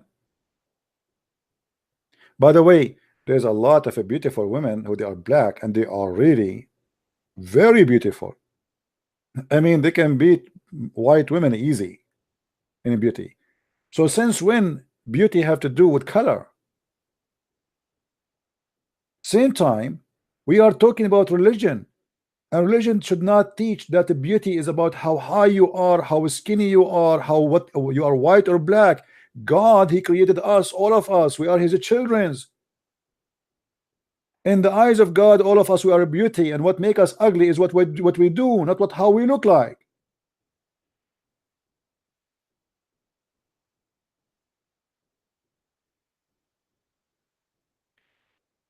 Maybe human being, he have his own way to describe beauty, which sometimes stupid. Like today, they convince women they have to be skinny to the point the woman, she is almost dying from hunger. And everybody want to lose weight. You keep losing weight until you lose your mind. And they take you to the hospital and you die in the hospital because you want to lose weight.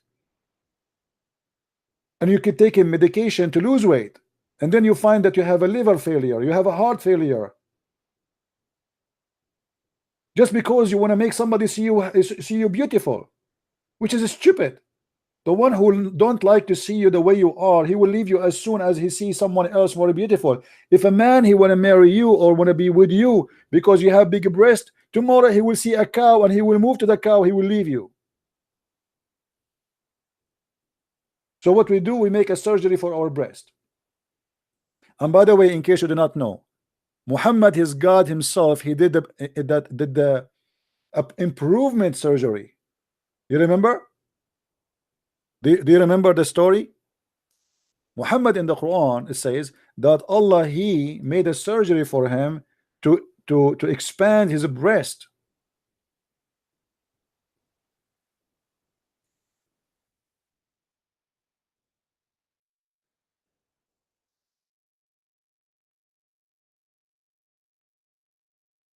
Let's see.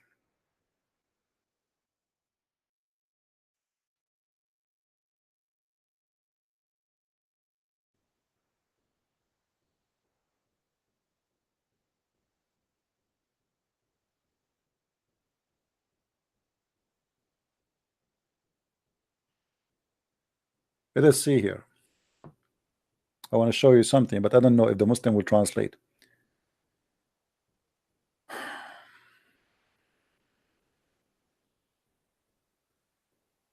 You see, in English, I don't find the word black. It's gone.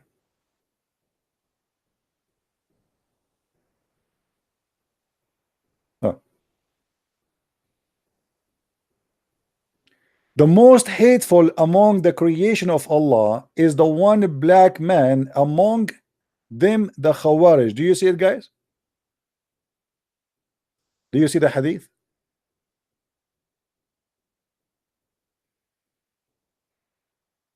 Is it coming to you clear on the screen? Who is the most hateful person? Is a black man.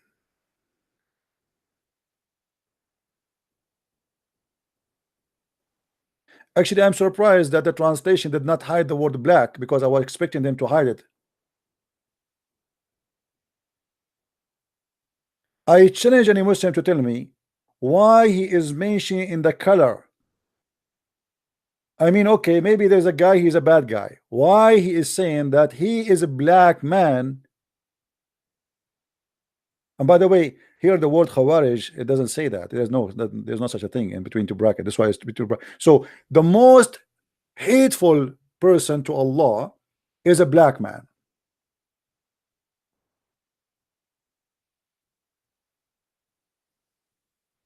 Do you see it?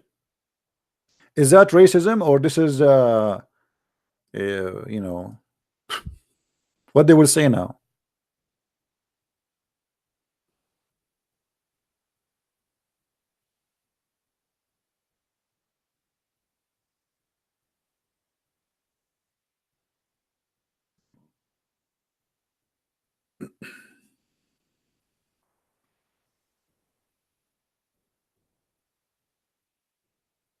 This is a very disgusting religion, my friend, and to believe in it, you have to be mental, or you have to be a person who like racism. And you know, there's many people, they are racist. They will find Islam as a very good religion for them. If you are a person who like the KKK, I mean, Islam is perfectly fit for you. There we go. This is a satisfying religion for you, not Christ. You want to be a KKK? Go to Muhammad. This is Sahih Muslim. This is Sahih Hadith. They cannot say it's weak. And this is the link. Here we go. Let me post the link for you. So next time if we mention it, you guys can help me and post the link, because sometimes it's too many things to remember. Let us see how many of you will save the link.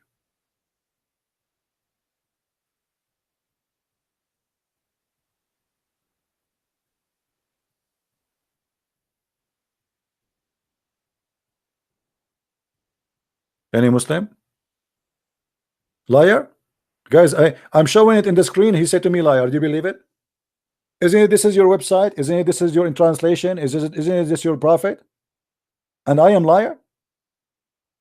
I mean, you show it to them from their website. They are the one who made the translation. They are the one who preserved the story. They are the one who print the story. They are the one who collect the story, and then they accuse us to be liars. And even we post the link for them from their Islamic website, and yet you are a liar. They go in denial and madness because they are ashamed of their false prophet.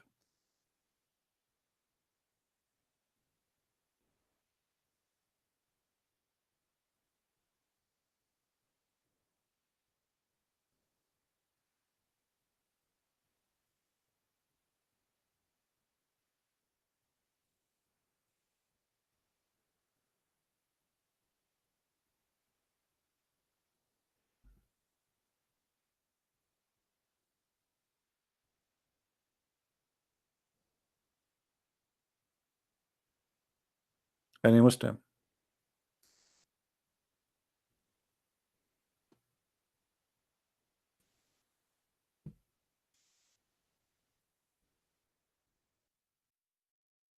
You can call me if you are a Muslim. If you are not, please don't.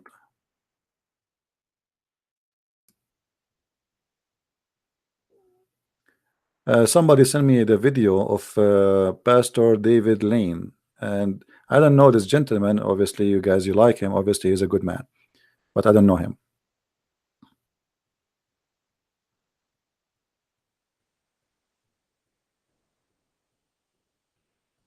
If he is good, he's good.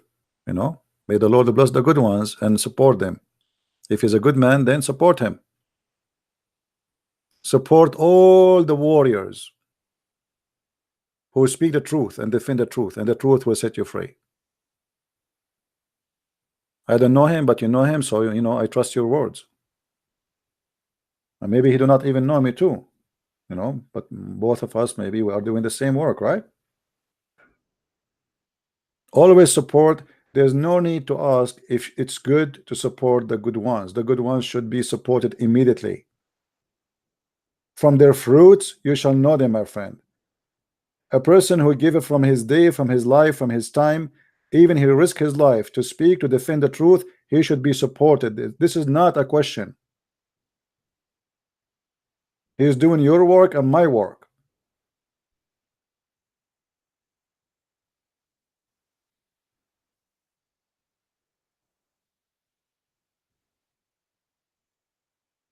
He is a divider. I don't know about that. I trust what people said.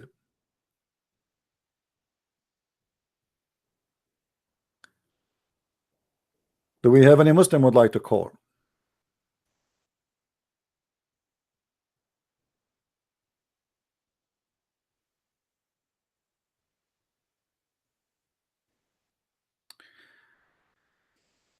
Somebody's asking me. He can ask some questions. It's all right, my friend. Maybe next time, because today we have more than enough. And as you see, how many hours we are here? Not a single Muslim he dare to answer us about who is Allah. Very simple question. They do not know they are worshiping what? It is a ghost, not a Holy Ghost. It is unknown God. They have no idea who is he, what he do, what he is about, where he is coming from. They are just people following nothing. They brag day and night about worshiping a God, but yet they do not know who is this God. Yeah, Al-Fadi, he contacted me and he said to me, maybe you guys, you can remind me. He said at Saturday, January 19th, he want to do an interview with me, and he is welcome. And by the way, we have the apostle, the apostate prophet. He's scheduled to have me in his program too. This coming, I think Tuesday, right? I think Tuesday.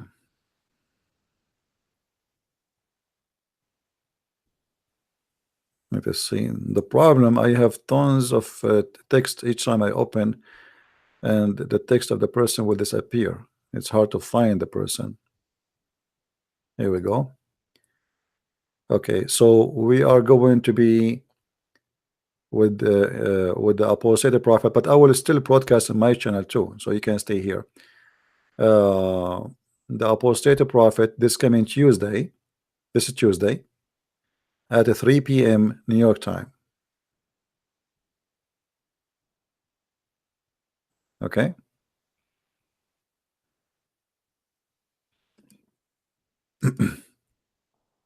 Now, to be honest with you, I don't like this kind of like interview. If when I talk about me, I will not like it. I talk about Islam, not about me. Me is not important. I am no one. You know, sometimes they ask me like, oh, why you became doing this and why. I don't like those things, because simply there is no point. You will learn nothing from it. Why? Because I am a person who defends the truth. How I do it? This is how I do it. Where? We do it here. Who I am? I'm no one. All right. You can stay here because we will broadcast in his channel and my channel, so you can watch it here. And if you like to learn more about Islam, feel free to can get my books. As you see here, we don't waste our time speaking and making speeches. Here we share knowledge, true knowledge. We never say something without sponsoring what we say with clear reference. As simple as that. Never. And this is why the Muslims, they fear speaking to us.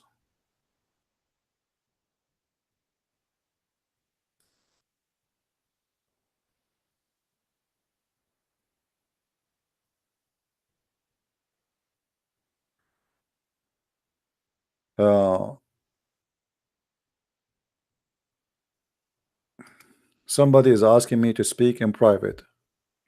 I don't really speak in private, and I don't prefer.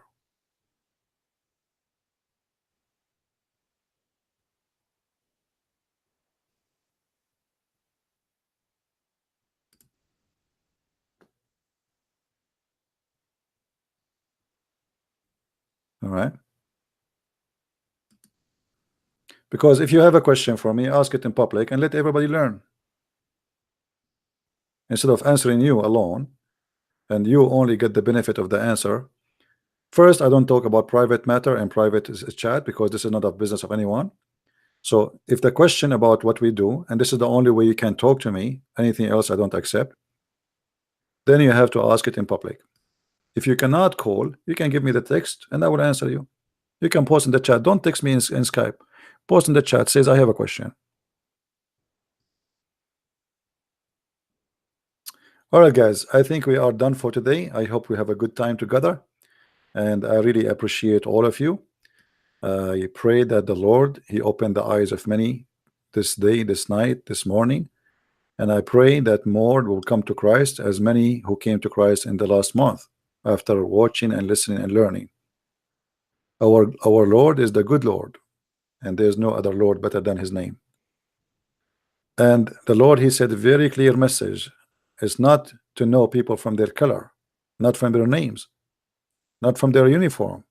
He said, from their fruits you shall know them. So love your brother in a humanity. He's black, he's white, he's Asian, it doesn't matter. Don't judge people by their color or by their language. Don't judge them because they are poor or rich. See the fruits, my friend, and the fruits is what the Lord He care for. Don't ever fool yourself and believe that somebody can be judged just because he is shorter, or someone he is taller, or someone is handsome and someone is not handsome. That is the foolishness of mankind. Even these days, people get married just because of a look, and then they get screwed later because they found what they looking for is not there. The beauty disappeared after the first day, became normal. They are used to it. It is 1,000 times better to marry someone maybe people don't think he or she don't look good, from marrying someone look good but he's evil. The look is deceiving. The fruit is what we care for. So you choose in your life. You follow whom?